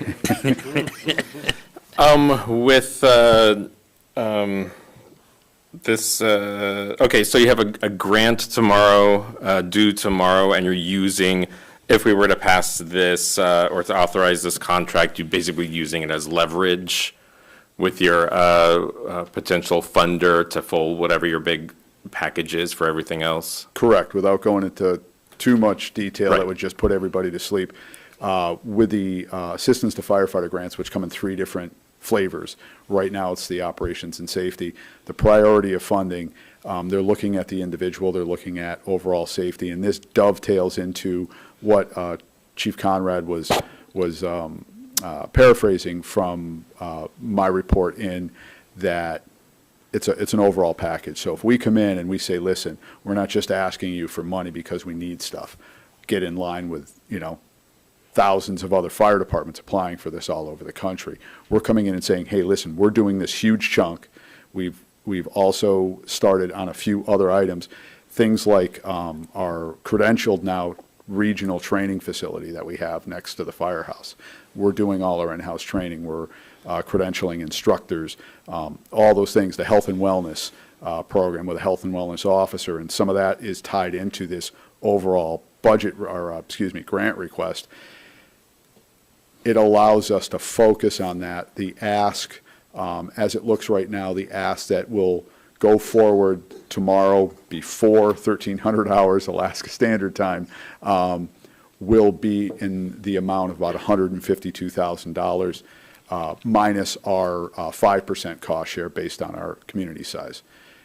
If it doesn't, then I'm gonna shift a bunch of stuff and have to play some games with my, it's a poor choice of words, modify, thank you, Mr. Mayor, how I'm narrating out our need and our overall project.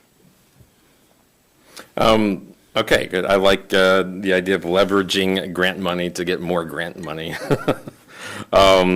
Let's see. Okay, I think that's my only question and comment. Thank you. Anyone else have any questions or discussion? Thank you, Chief Ellis. Roll call vote on the motion, please. Mr. Griffin, Yes. Mr. Johnson, Yes. Mr. Sherritt, Yes. Mr. Smiley, Yes.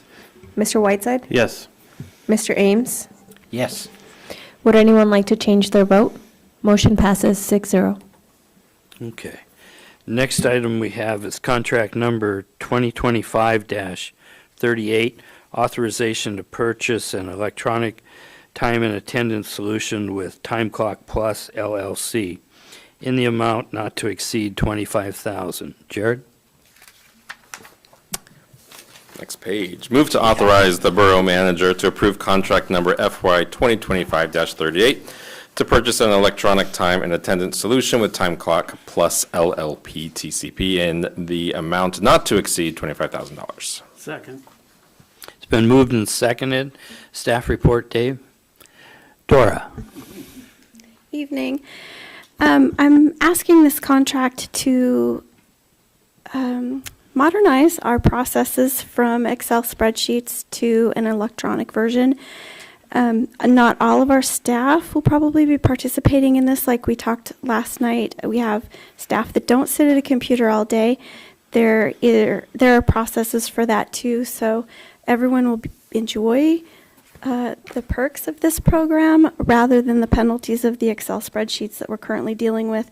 I have a payroll technician who is approaching 1 year with the borough. She is excited to get away from Excel timesheets. She's excited not to have to go back to the directors to ask them to approve changes to those. This contract's not contingent on ARPA funds I'm requesting. I put this on the list just in case we needed some extra, but I intend on going forward with it. I do have money in my current budget to pay for this if it's not on the ARPA list, so that's it. Thank you. Any questions of Dora? Ryan? Thank you. I love the idea of the time clock. Two questions, or I guess one primary question. Your staff that doesn't start at the physical borough building, is there an online version of this for maybe the bailers or anybody else that doesn't start at the building that has a physical swipe of the time clock? So I'm asking for 5 card swipe units, one at each of our locations. The one at the landfill can either be put in the landfill or it can be put down at the LTP, either one. That location isn't one of the locations that's really set up to use a computer every day, so the processes will either continue as they currently are and have EF staff or payroll staff take care of their processing. So I'm hopeful it's going to be flexible enough. Bo? Thank you. I'll be supporting this. Anything we can do to modernize and streamline processes within our departments to maintain a reasonable workload for our staff and achieve a better balance, I support that. And having Excel files getting passed back and forth and error checked and reapproved to me is is not a good use of, especially director's time. So I'll support this. Any further questions or discussion? Roll call vote on the motion, please. Mr. Johnson? Yes. Mr. Sherritt? Yes. Mr. Smiley? Yes. Mr. Whiteside? Yes. Mr. Ames? Yes. Mr. Griffin? Yes. Would anyone like to change their vote? Motion passes 6-0. Okay, next item is contract number FY 2025-39, authorization for the purchase of a Bobcat with Craig Taylor Company in the amount of $61,708.82, plus the cost of freight, insurance, and maintenance parts. Jared. Move to authorize the Borough Manager to approve contract number FY 2025-39 for the purchase of a Bobcat with Craig Taylor Company in the amount of $61,708.82, plus the cost of freight, insurance, and maintenance parts. Second. It's been moved and seconded. Staff report, Dave? I'm going to take this opportunity to paraphrase here a little bit, but the purpose of the procurement of this Bobcat is to replace the existing, or possibly supplant would be a better term. The idea would be that the unit that is at the Baylor facility now will go to the leachate treatment plant, as the old one that's at LTP is beginning to fail. The one at the LTP is always the backup for the unit up at the Baylor facility, which is the primary use. That existing, the existing skid steer that's out there is about 7 years old. So it's about time. It's one of the most utilized pieces of equipment that we have. The borough is eligible to procure this through the state of Alaska's procurement via the NASPO. So this is already pre-bid, which is what allowed us to get this on to this request. So it already pre-qualifies. And I have spoken with Craig Taylor, and they are willing to sign a contract prior to the end of the month. Questions? Ryan? Sorry, I was doing some math. On here it says cost of freight, insurance, and maintenance parts. What is can you explain the insurance part of that? I put this in here purposely. The last time I shipped a fire truck here, I found out that I had to have insurance because the carrier wouldn't do it, and they smashed my fire truck. Roger, I do recall that. Thank you. Okay, any other questions? Seeing none, roll call vote on the motion, please. Mr. Sherritt? Yes.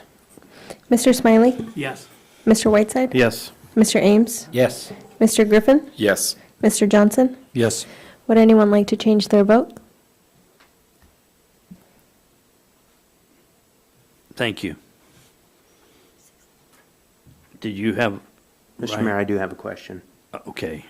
I know this is a little out of order, but we do have a remaining fund balance here of ARPA, and I'd like to actually make a proposal. Okay, well, also staff could come back to us with that. That doesn't have to be allocated tonight Understand that? on there. Was it your, It is in addition to one of the items that we've already talked about. So I feel that it Let's- is not off agenda. that's what I'm wondering. Okay. Motion passes 6-0. Thank you. Okay. Next item is ordinances for introduction. We have ordinance number FY 2025-9, amending Kodiak Island Borough Code, Title 17 Zoning, Chapter 205, Amendments and Changes, Section 17.205.055, submission to the Assembly to require submission of all rezone requests to the Assembly for review. Jared. Move to advance ordinance number FY 2025-09 to public hearing at the next regular meeting of the Assembly. Is there a second? Second. It's been moved and seconded. Staff report, Dave? The Planning and Zoning Commission, at its regular meeting of November 20th, 2024, voted 4-0 with 3 absent commissioners to forward a recommendation for approval for amendment of KIBC Section 17.205.055 submission to Assembly that would require all zoning requests to go to the Assembly for review. The current code requires a recommendation for denial to the appealed to be appealed to the Assembly. The Borough Attorney has informed Community Development staff and the Commission that this requirement is not an appropriate use of an appeal request. In addition, the Community Development Director informed the Commission that best planning practices require that all recommendations for denial or approval go to the Assembly for review and final action unless the applicant requesting the change in zoning withdraws the application. The Commission justified its decision on this amendment based on the 2008 Comprehensive Plan goal, which states, continue to update and improve the effectiveness of borough policies, plans, regulations, and procedures, and on best planning practices. The ordinance includes a provision that the Assembly schedule the ordinance for first reading within 60 days of receiving the ordinance from the Commission.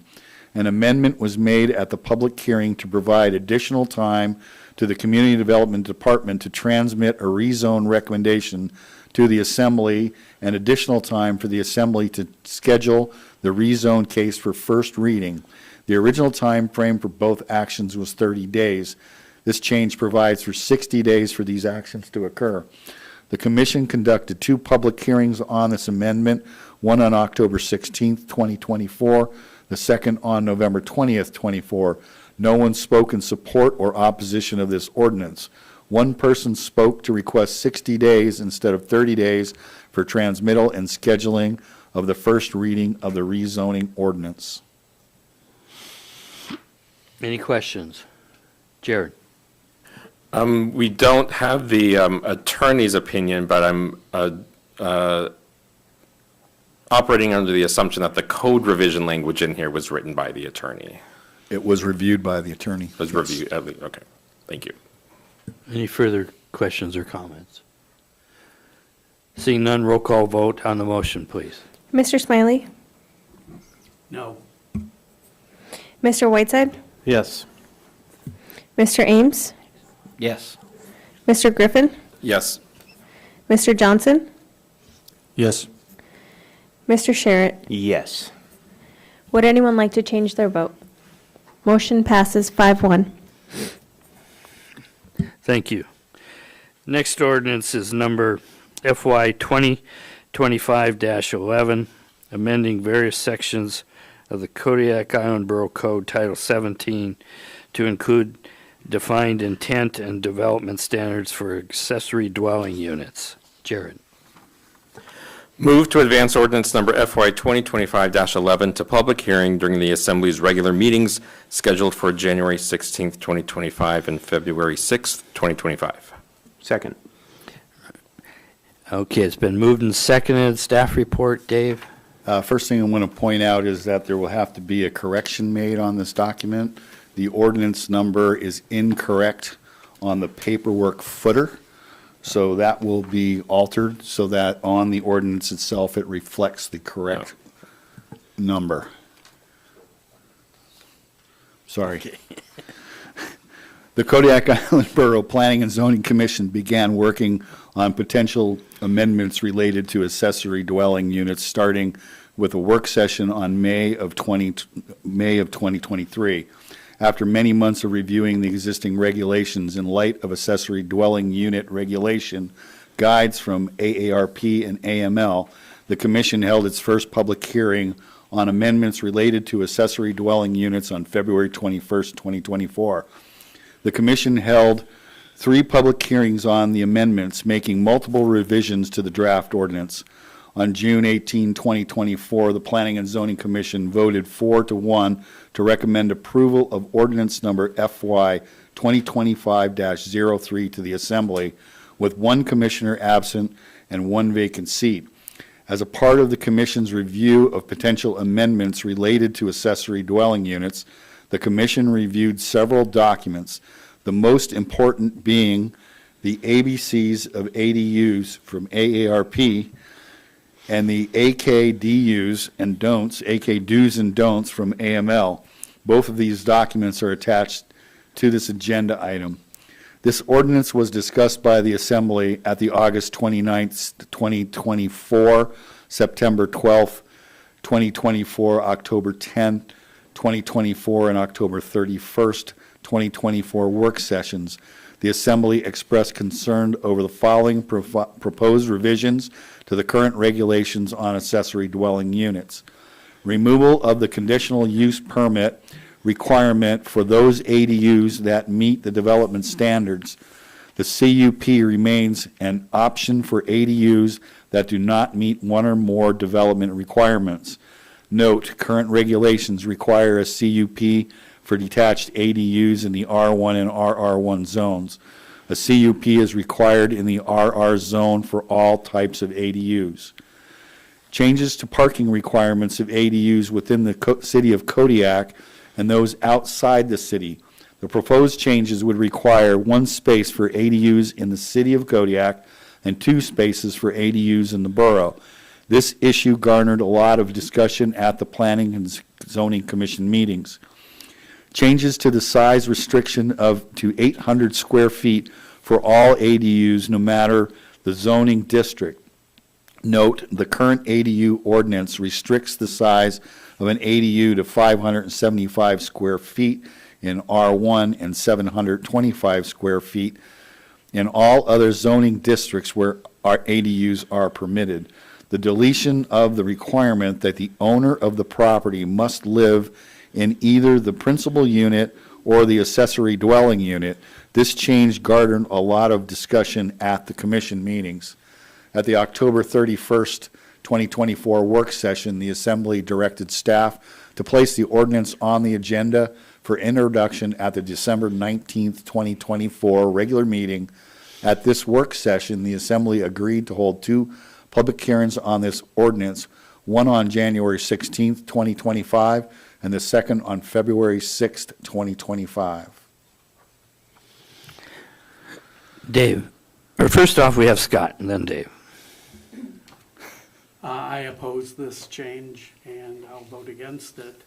Mr. Johnson had suggested that we work on the short-term rental issue before we move forward on anything like this, and I agree with that.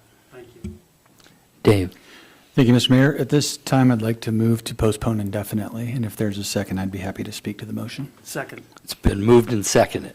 Thank Dave. you. I introduced the motion to postpone consideration of the changes to various sections of Title 17 as it pertains to accessory dwelling units until the larger question of short-term rentals is addressed. I understand the feeling that ADUs and short-term rentals are separate issues, but given we all live on an island with a finite level of resources, they are inexorably linked. I have heard the argument made that opening the ADU floodgates will somehow relieve pressure on our housing market being created by the short-term rental market. If that were true, I imagine communities all over the country trying to wrap their heads around this challenge would have considered this alternative.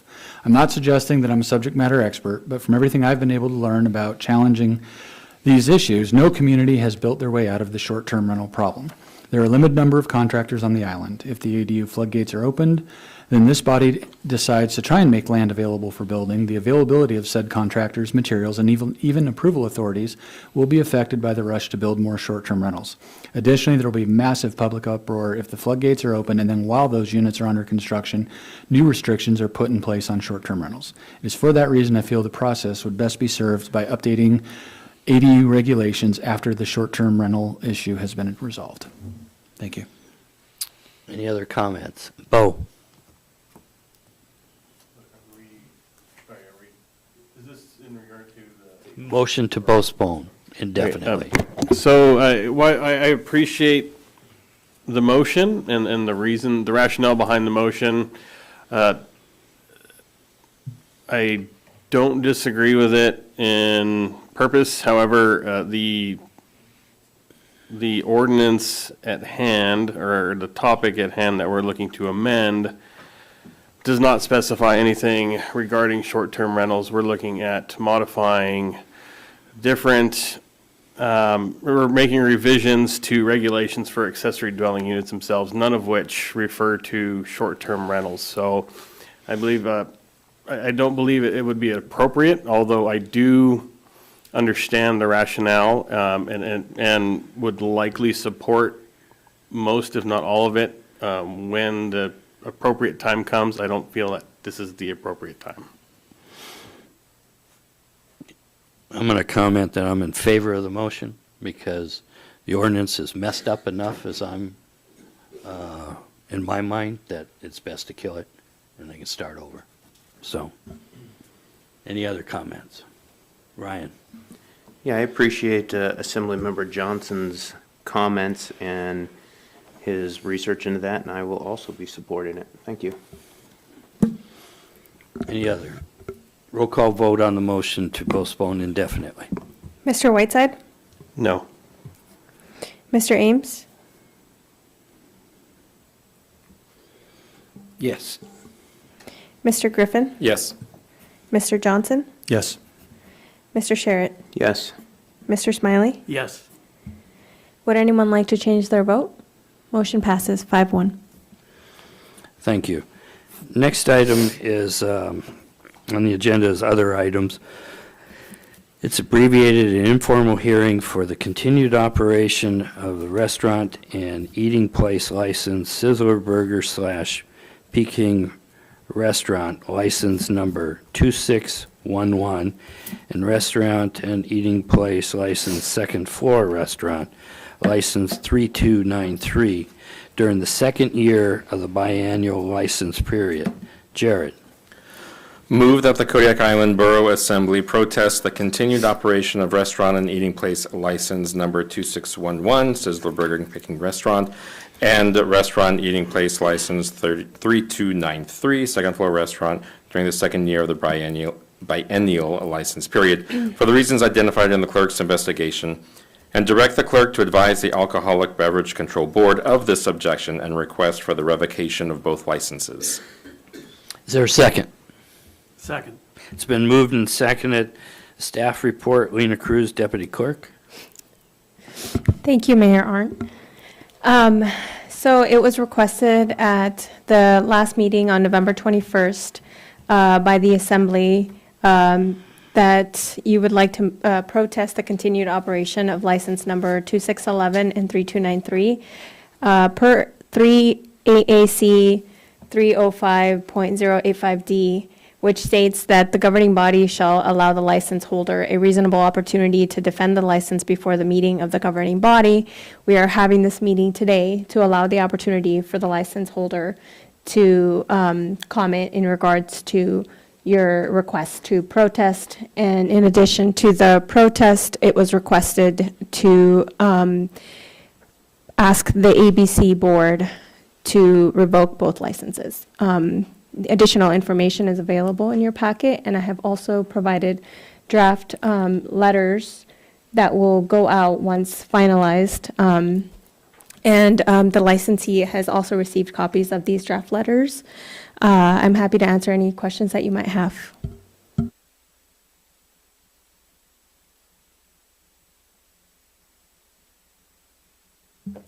As this is written, are we voting on both licenses at the same time? Yes. Well, I'll dive into the meat here. So, first of all, thank Mrs. Kim for showing up again. We appreciate you. So, this is back before us because of a couple things.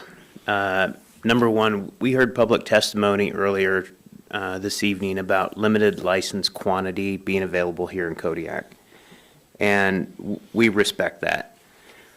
We also respect the fact that, you know, you have been in business for a while, but the facts of this are that the license is not being utilized.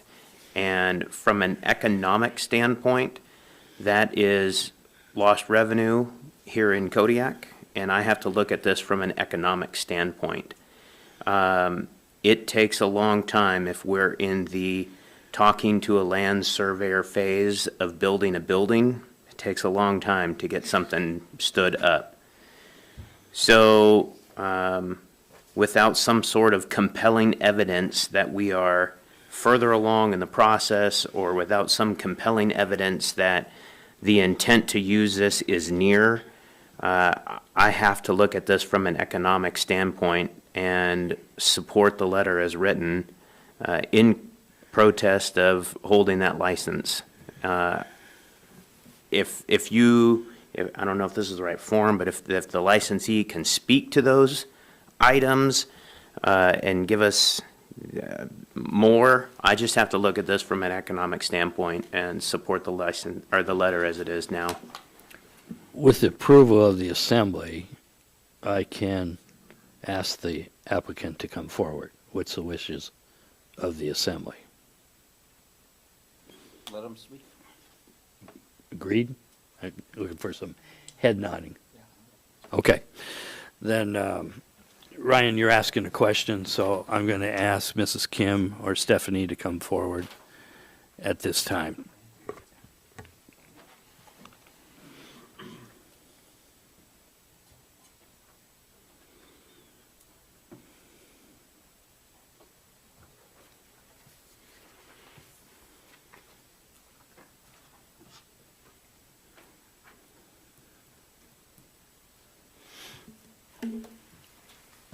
Yes. What is the question again? The time frame? Go ahead, Ryan.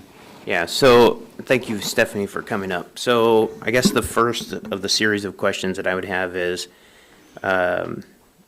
what is the time frame that you are looking to put this license back into an income-producing license for Kodiak?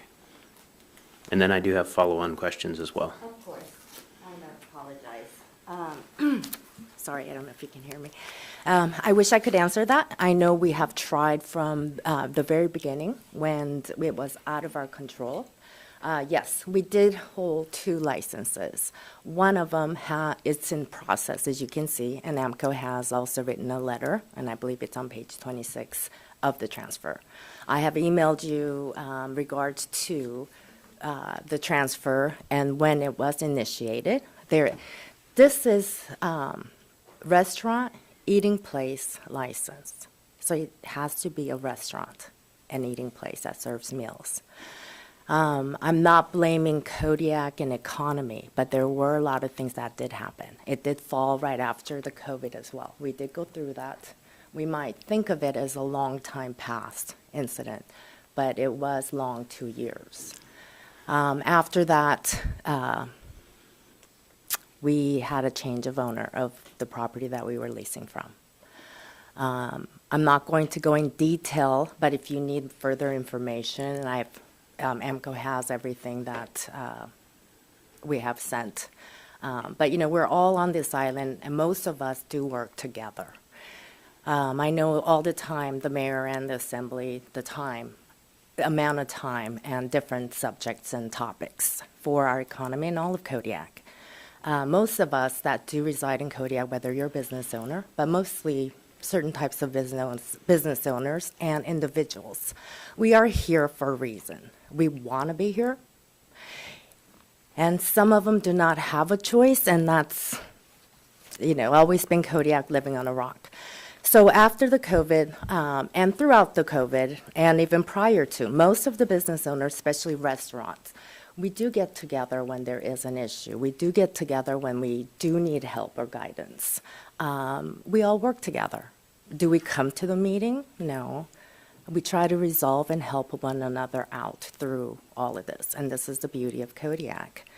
And it wasn't just our building owner. There was another restaurant that was a building. There was a transfer of ownership. So the space that they had, and this is excluding us as well, that was happening. So, pardon me, I got to drink some water. I'm nervous. They also lost a home that they were serving a restaurant as well. So we had a few restaurants that were in business, that were operating, or even catering, and I emailed that as well. There were some businesses that were losing home to their business because the center that they were using had announced that they were going to convert it to other facility. So this was a tough time for many, and we all went and spoke to one another and asked for guidance and what can we do, what can we do. Even in the midst of what we were going through with our landlord, and doing everything that we could. It was challenging. It was very challenging. As a owner, what can you say? It is their hard-earned money, and whatever they had plans with that investment, you can't tell them what to do. However, we did have a valid contract. We had a valid contract, and it was same owner previously. That was our landlord for almost 30 years. And, Stephanie, can I interrupt you? oh, I'm sorry. No, that's fine.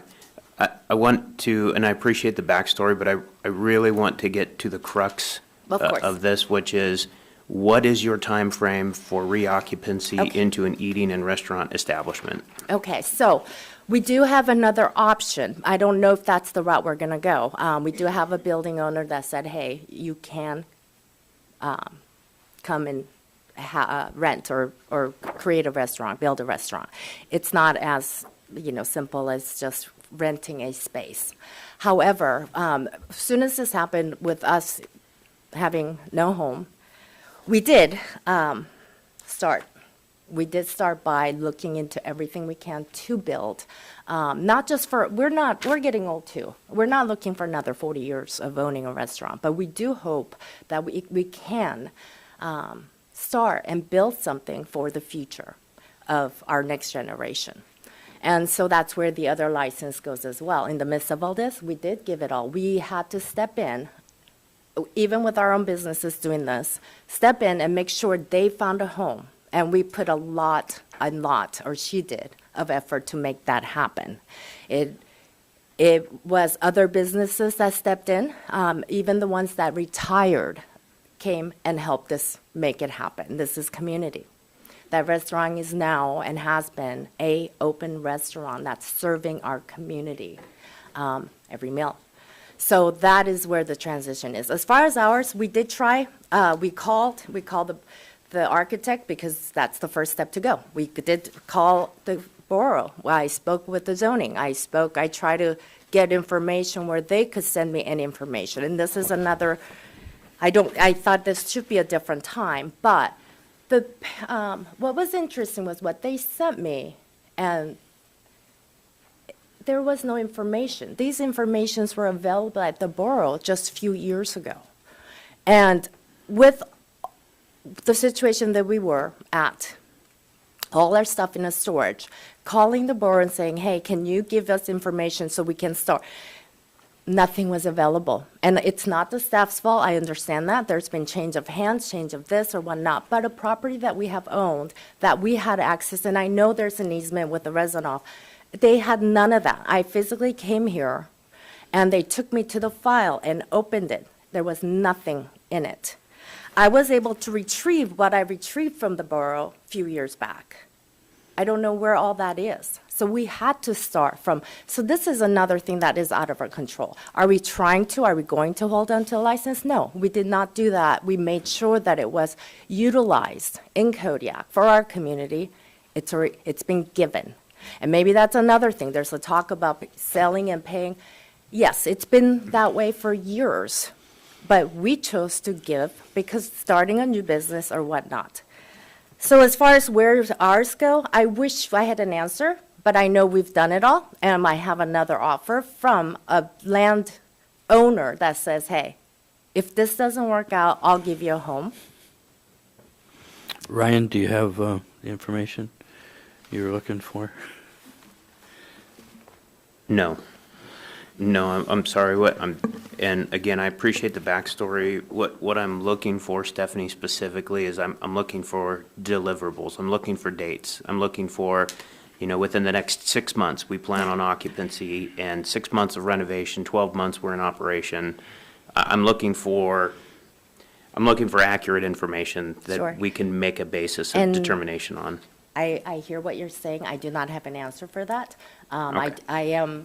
All I can do is take that offer and start with just existing building, the offer that was given to us. You can come in and I'll give you a space. Approximately, if we do take that step, I don't think it would take anything more than 3 to 6 months.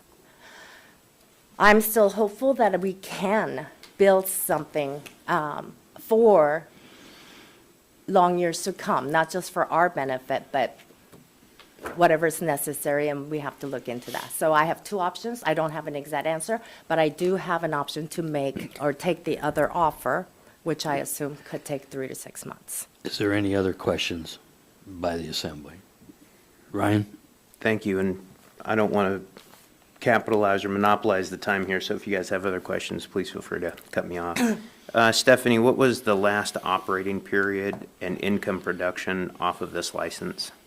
It was, and everything through the city, they have all of our books, all the ledger, and they went through it all. It was, I believe, 2024, February or March, whenever the last sale was. So this year, January or February? Correct. And everything that AMCO requires, because we've had the AMCO for a long time. It has requirements of what needs to be. All the IRS papers and tax returns, supporting documents have been turned in. There were some other things.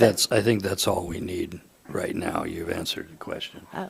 Ryan, is there anything? The last follow-on question I have, Stephanie, is if your income was produced in January, February 2024, and this requires a restaurant, an eating restaurant, how did that income get generated? That income got generated by serving food and service.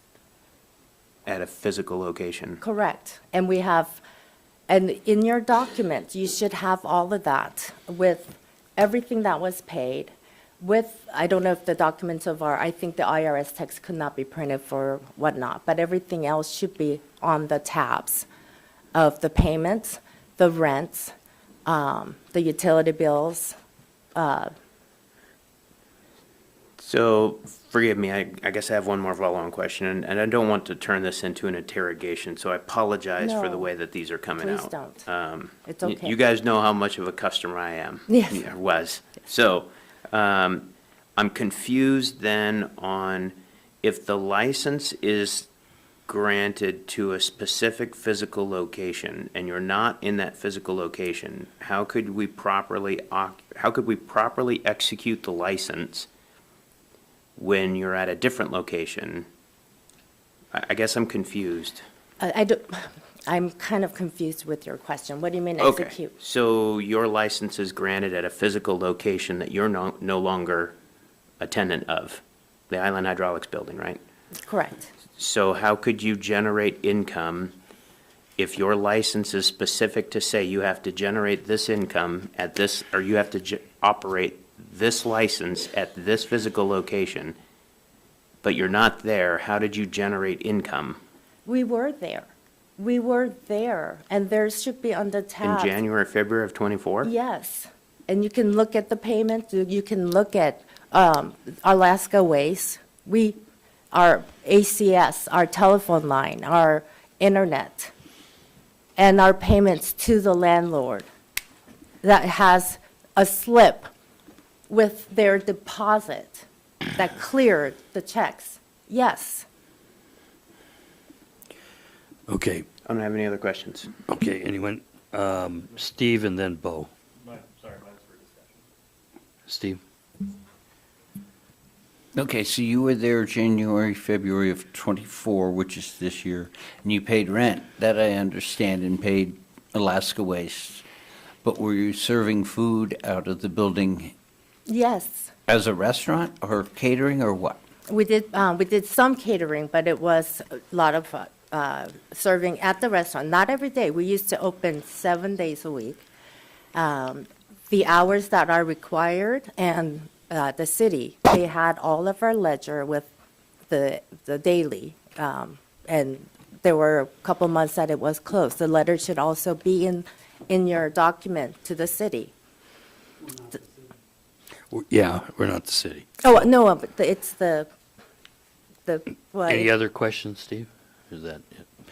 Bo, you said yours was discussion. Anyone else have questions for Stephanie? Seeing none, thank you, Stephanie, for Thank coming you. forward. Thank you.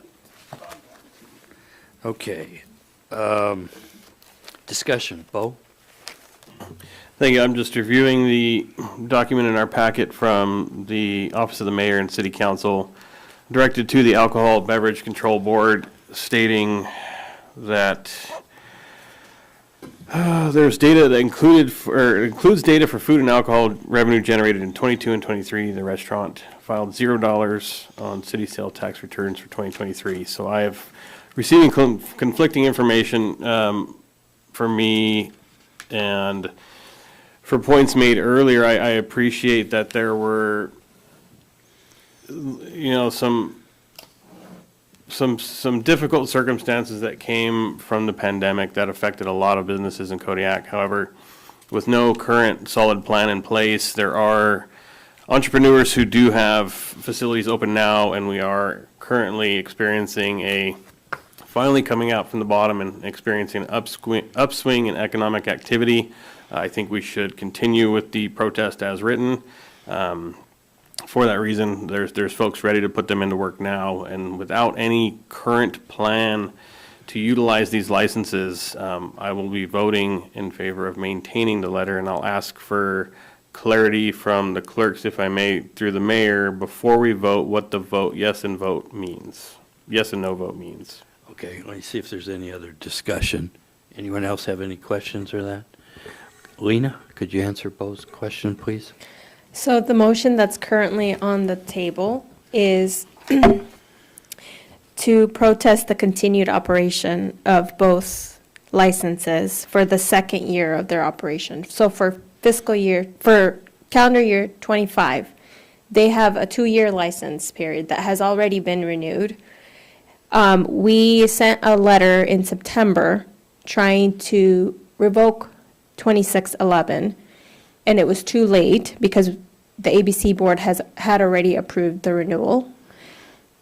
License 3293 has not come before us, but they still hold 2 years worth of approval. So that expiration is in 25. So if you approve this motion, we will be writing a letter to the ABC board, which you have before you, not only to protest the continued operation of both licenses, but also to request that the ABC board revoke both licenses from the license holders. Okay, Ryan. So that actually sounds like a timeline.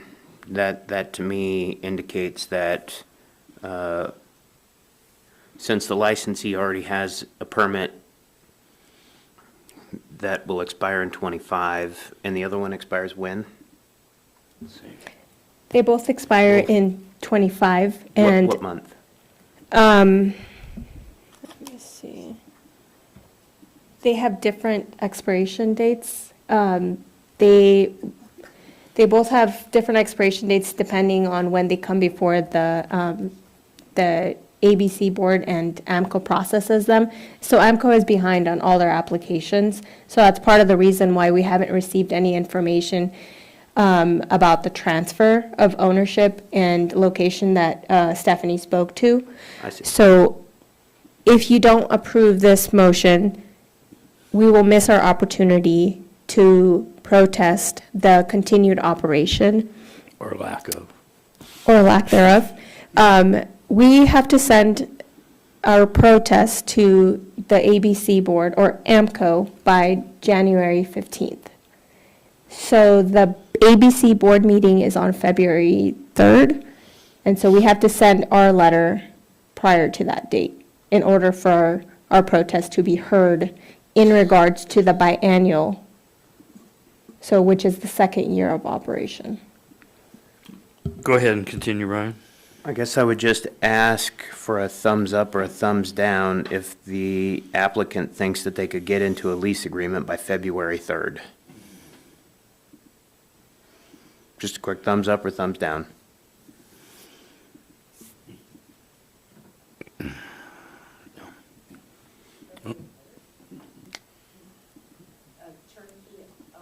No, just into a lease agreement for a physical location. Mm-hmm.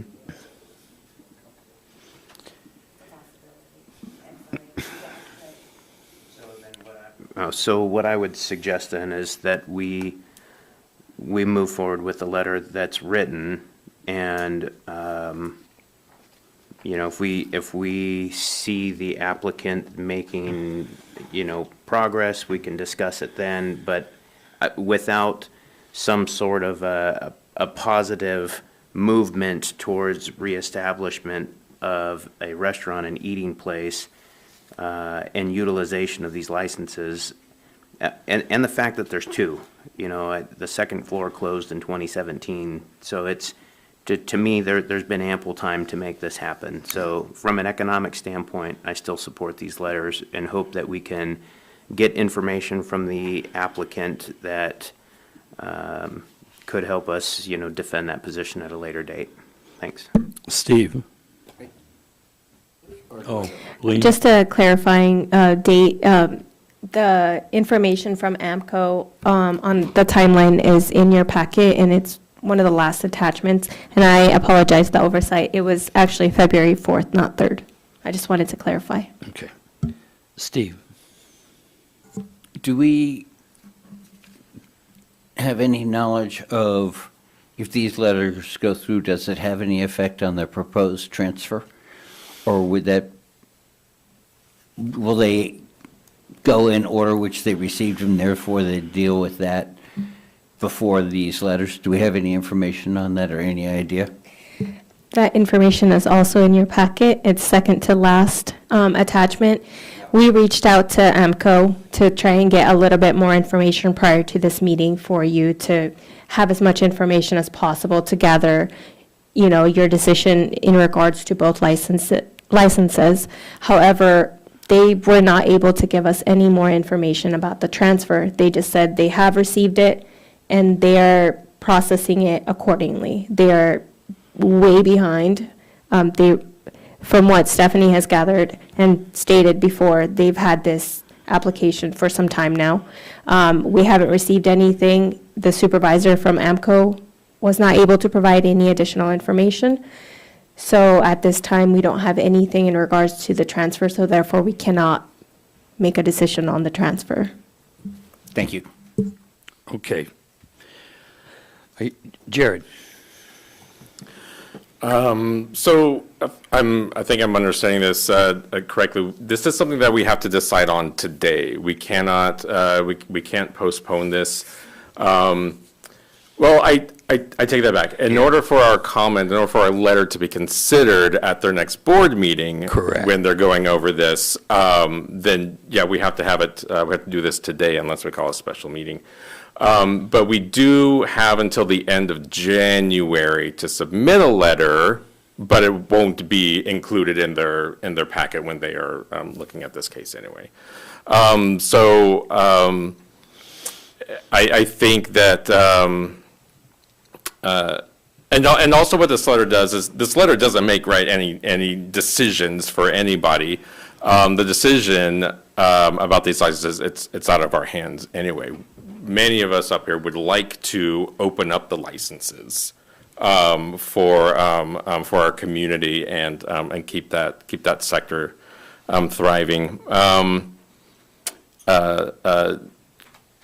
I don't have a lot of experience with the ABC board or the AMCO. I don't know to what extent they even acknowledge our indications. And we talked about this when we looked at the letter previously, that we really wanted to emphasize the economic development element of this letter. But it's also, frankly, out of our hands too. But Right. This is just our opportunity Yeah. to protest, because nothing's happened on either of the licenses. And we have no notice of transfer. And it's just, this is part of the process when we did the last letter, that the biennial period would be coming up and we would look at that. Nothing has changed, and so we'll proceed with the letter. Doesn't mean it's going to have any effect, but we're following the process that the ABC board has laid out for us. So with that, roll call vote on the motion, please. Mr. Ames? Yes. Mr. Griffin? yes. Mr. Johnson? Yes. Mr. Sherritt? Yes. Mr. Smiley? Yes. Mr. Whiteside? Yes. Would anyone like to change their vote? Motion passes 6-0. Thank you. Next item is confirmation of mayoral and assembly appointments to the different boards, committees, and commissions. Jared? A note before I make the motion, I'm going to make this motion all within one motion, and if you'd like to split it up after, but I'm gonna read it first, if that's okay, and then we can move on. Move to confirm the mayoral appointments of the following: John Mellin and Doug Mathers for terms to expire December 31st, 2027, and Victor Weaver for a term to expire December 31st, 2026, on the Architectural and Engineering Review Building Code of Appeals. James Arneson and Pisa Faumui for terms to expire December 31st, 2027, on the Parks and Recreation Committee. Athenas Williamson and Court Neff for terms to expire December 31st, 2027, on the Planning and Zoning Commission Borough seats. Leanna Harrington to the at-large seat for a term to expire December 31st, 2027, and Douglas Hogan to the Construction Business Representative seat for a term to expire December 31st, 2027, on the Solid Waste Advisory Board. And assembly appointments of the following: Mark Anderson and Lee Robbins for terms to expire December 31st, 2027, on the Citizens Board of Equalization. Alan Wolf and Dan Beeler for terms to expire December 31st, 2027, on the Mission Lake Tidegate Service Area. Is there a second? It's been moved and seconded. Thank you.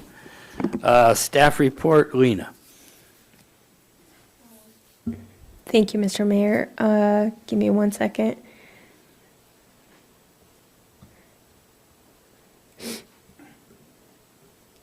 So these appointments are impending vacancies.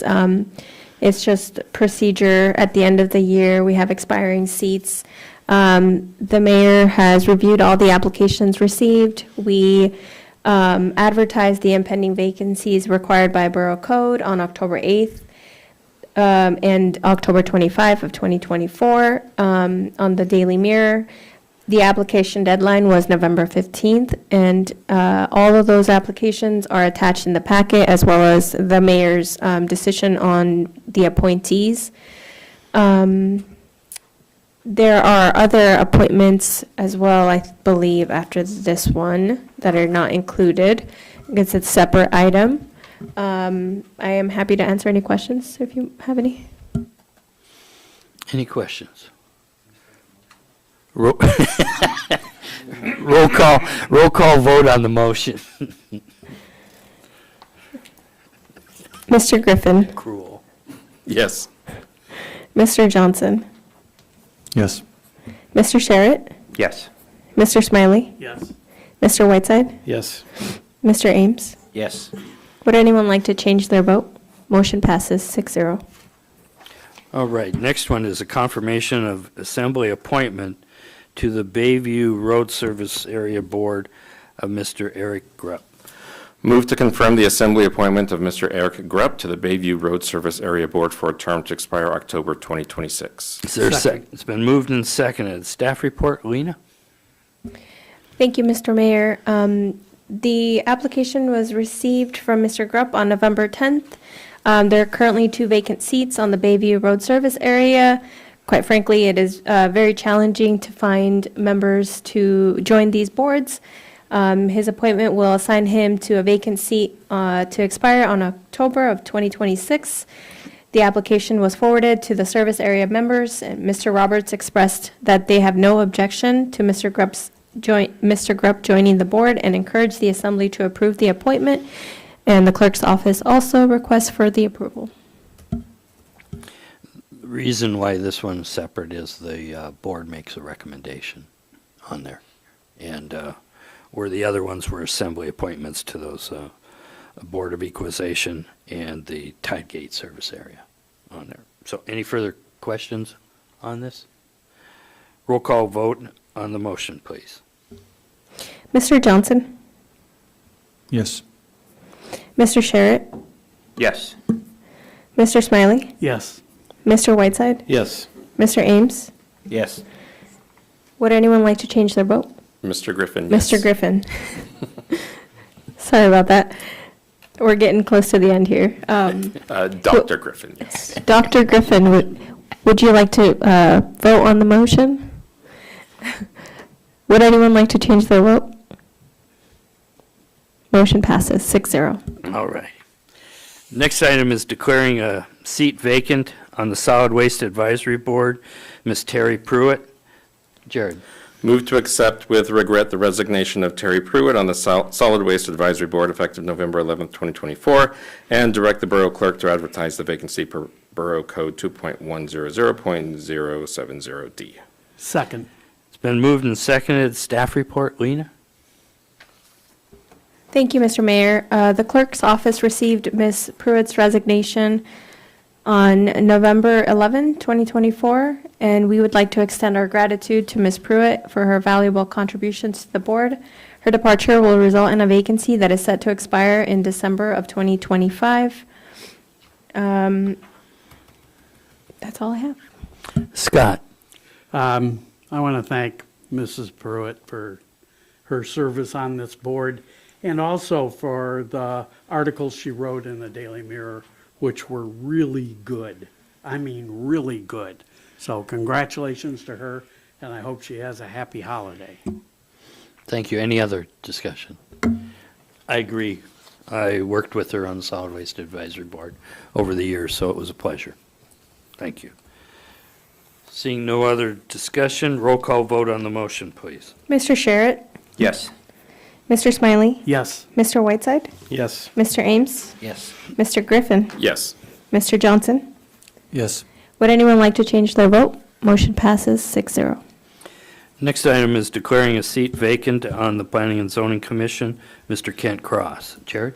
Move to accept with regret the resignation of Kent Cross on the Planning and Zoning Commission effective November 26, 2024, and direct the Borough Clerk to advertise the vacancy per Borough Code 2.100.070D. Second. It's been moved and seconded. Any staff report, Lee? Thank you, Mr. Mayor. Mr. Cross was initially appointed in January of 2019 and has served on the commission for the past 5 years. The Kodiak Island Borough extends its gratitude to Mr. Cross for his significant contribution to the commission and his dedication to the community. This resignation will result in a vacancy that is set to expire in December of 2025. Thank you. I wish to say that it was a pleasure working with Mr. Kent Cross. It only took me a year to get him, put his name in there, and I wasn't mayor then. And but he's been a pleasure to work with, and I thank him for his service. And he's had difficulty making the meetings because of his job. So wish him the best in future endeavors. But thank you. Any other discussion? Roll call vote on the motion, please. Mr. Smiley? Yes. Mr. Whiteside? Yes. Mr. Ames? Yes. Mr. Griffin? Yes. Mr. Johnson? Yes. Mr. Sherritt? Yes. Would anyone like to change their vote? Motion passes 6-0. Okay, thank you. Next item we have is citizens' comments. The local phone number is 907-486-3231. Toll-free number is 855-492-9202. And I ask that you sign in and state your name for the record. Turn on the microphone before speaking. Address all remarks to the assembly as a body and not any member thereof.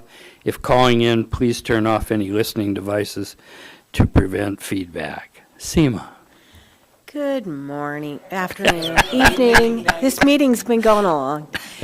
So what I forgot to put in my manager's report is it's that time of year when I ask a couple of assembly members to come in and make phone calls for the senior and disabled veterans. Last year, Mr. Sherritt and Mr. Whiteside did it gracefully, for the most part.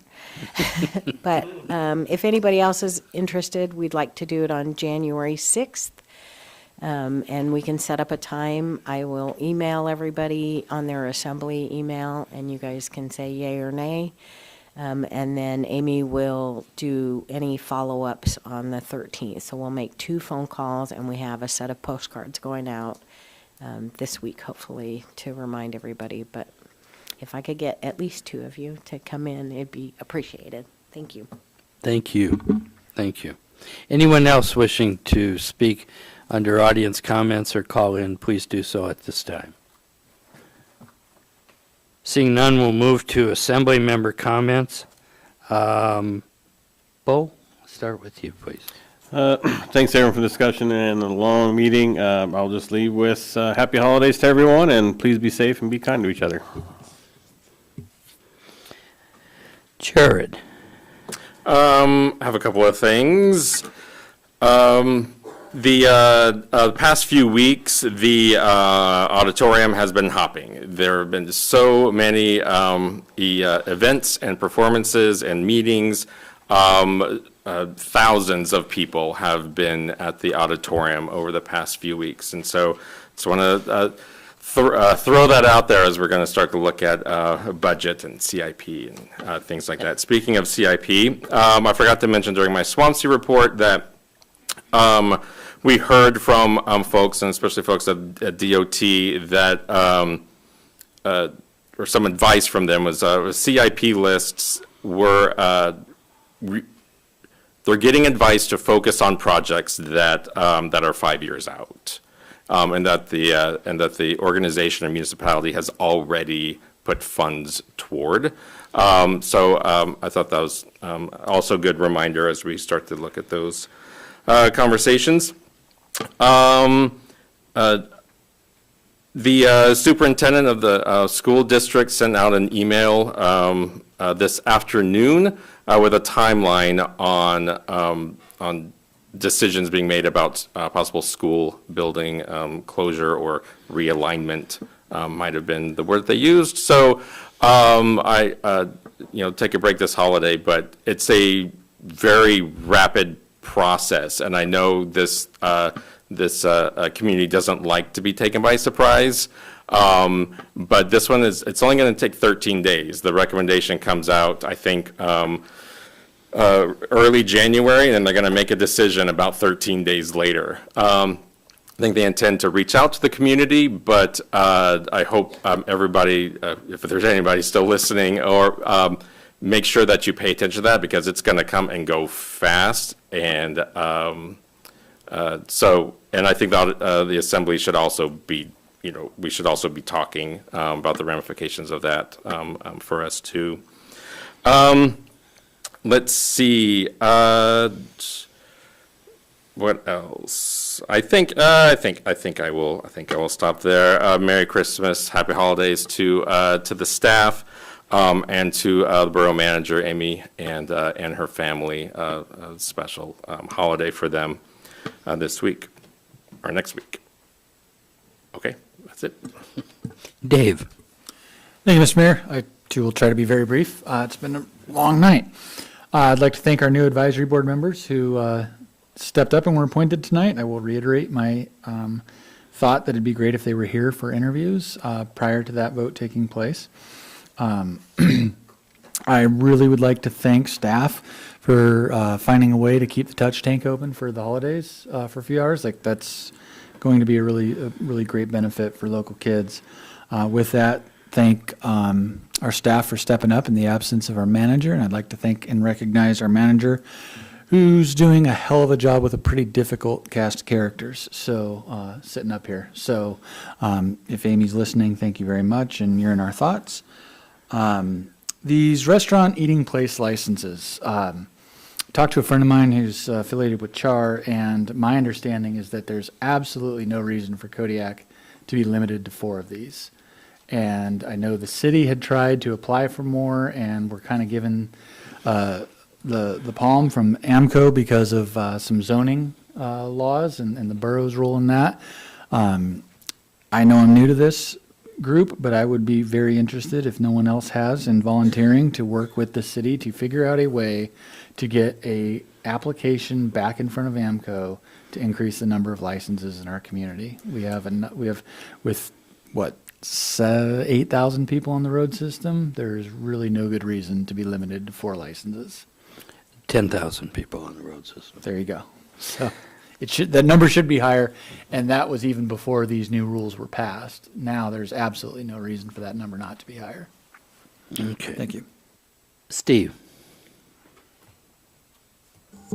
I'd like to thank everyone for the time and energy they put in, both as assembly members and people from the public, for comments.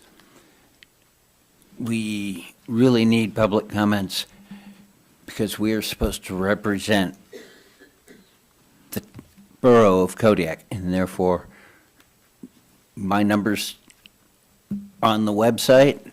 Feel free to call me, and anyone else, please participate, so we know what the wishes are. And thank you to staff and fellow members for putting in the time. Scott?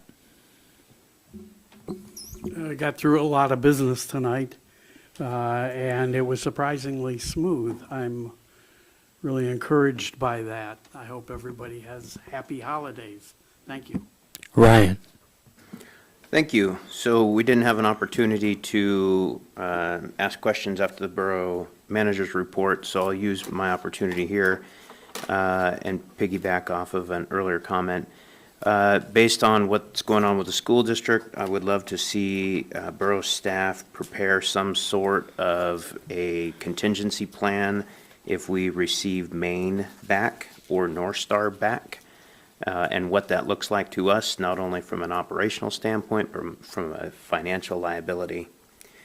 On to more positive news. The last of the White Sands burn victims has returned home.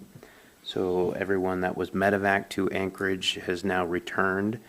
And there are long roads of recovery ahead of them, and I wish them all the best, but welcome home. The last thing that I'll leave you with, I'll steal a line from Jared's insightfulness, is Rawls' justice of fairness, where balancing freedom and equality is one of the founding principles of an elected position. With that, happy holidays and be safe. Merry Christmas, Happy New Year. Entertain a motion to adjourn. Move to adjourn. It's been moved. Is there a second? All those in favor say aye. Aye. Opposed, same sign. Motion carries unanimously. We are adjourned at 9:40. Thank you all.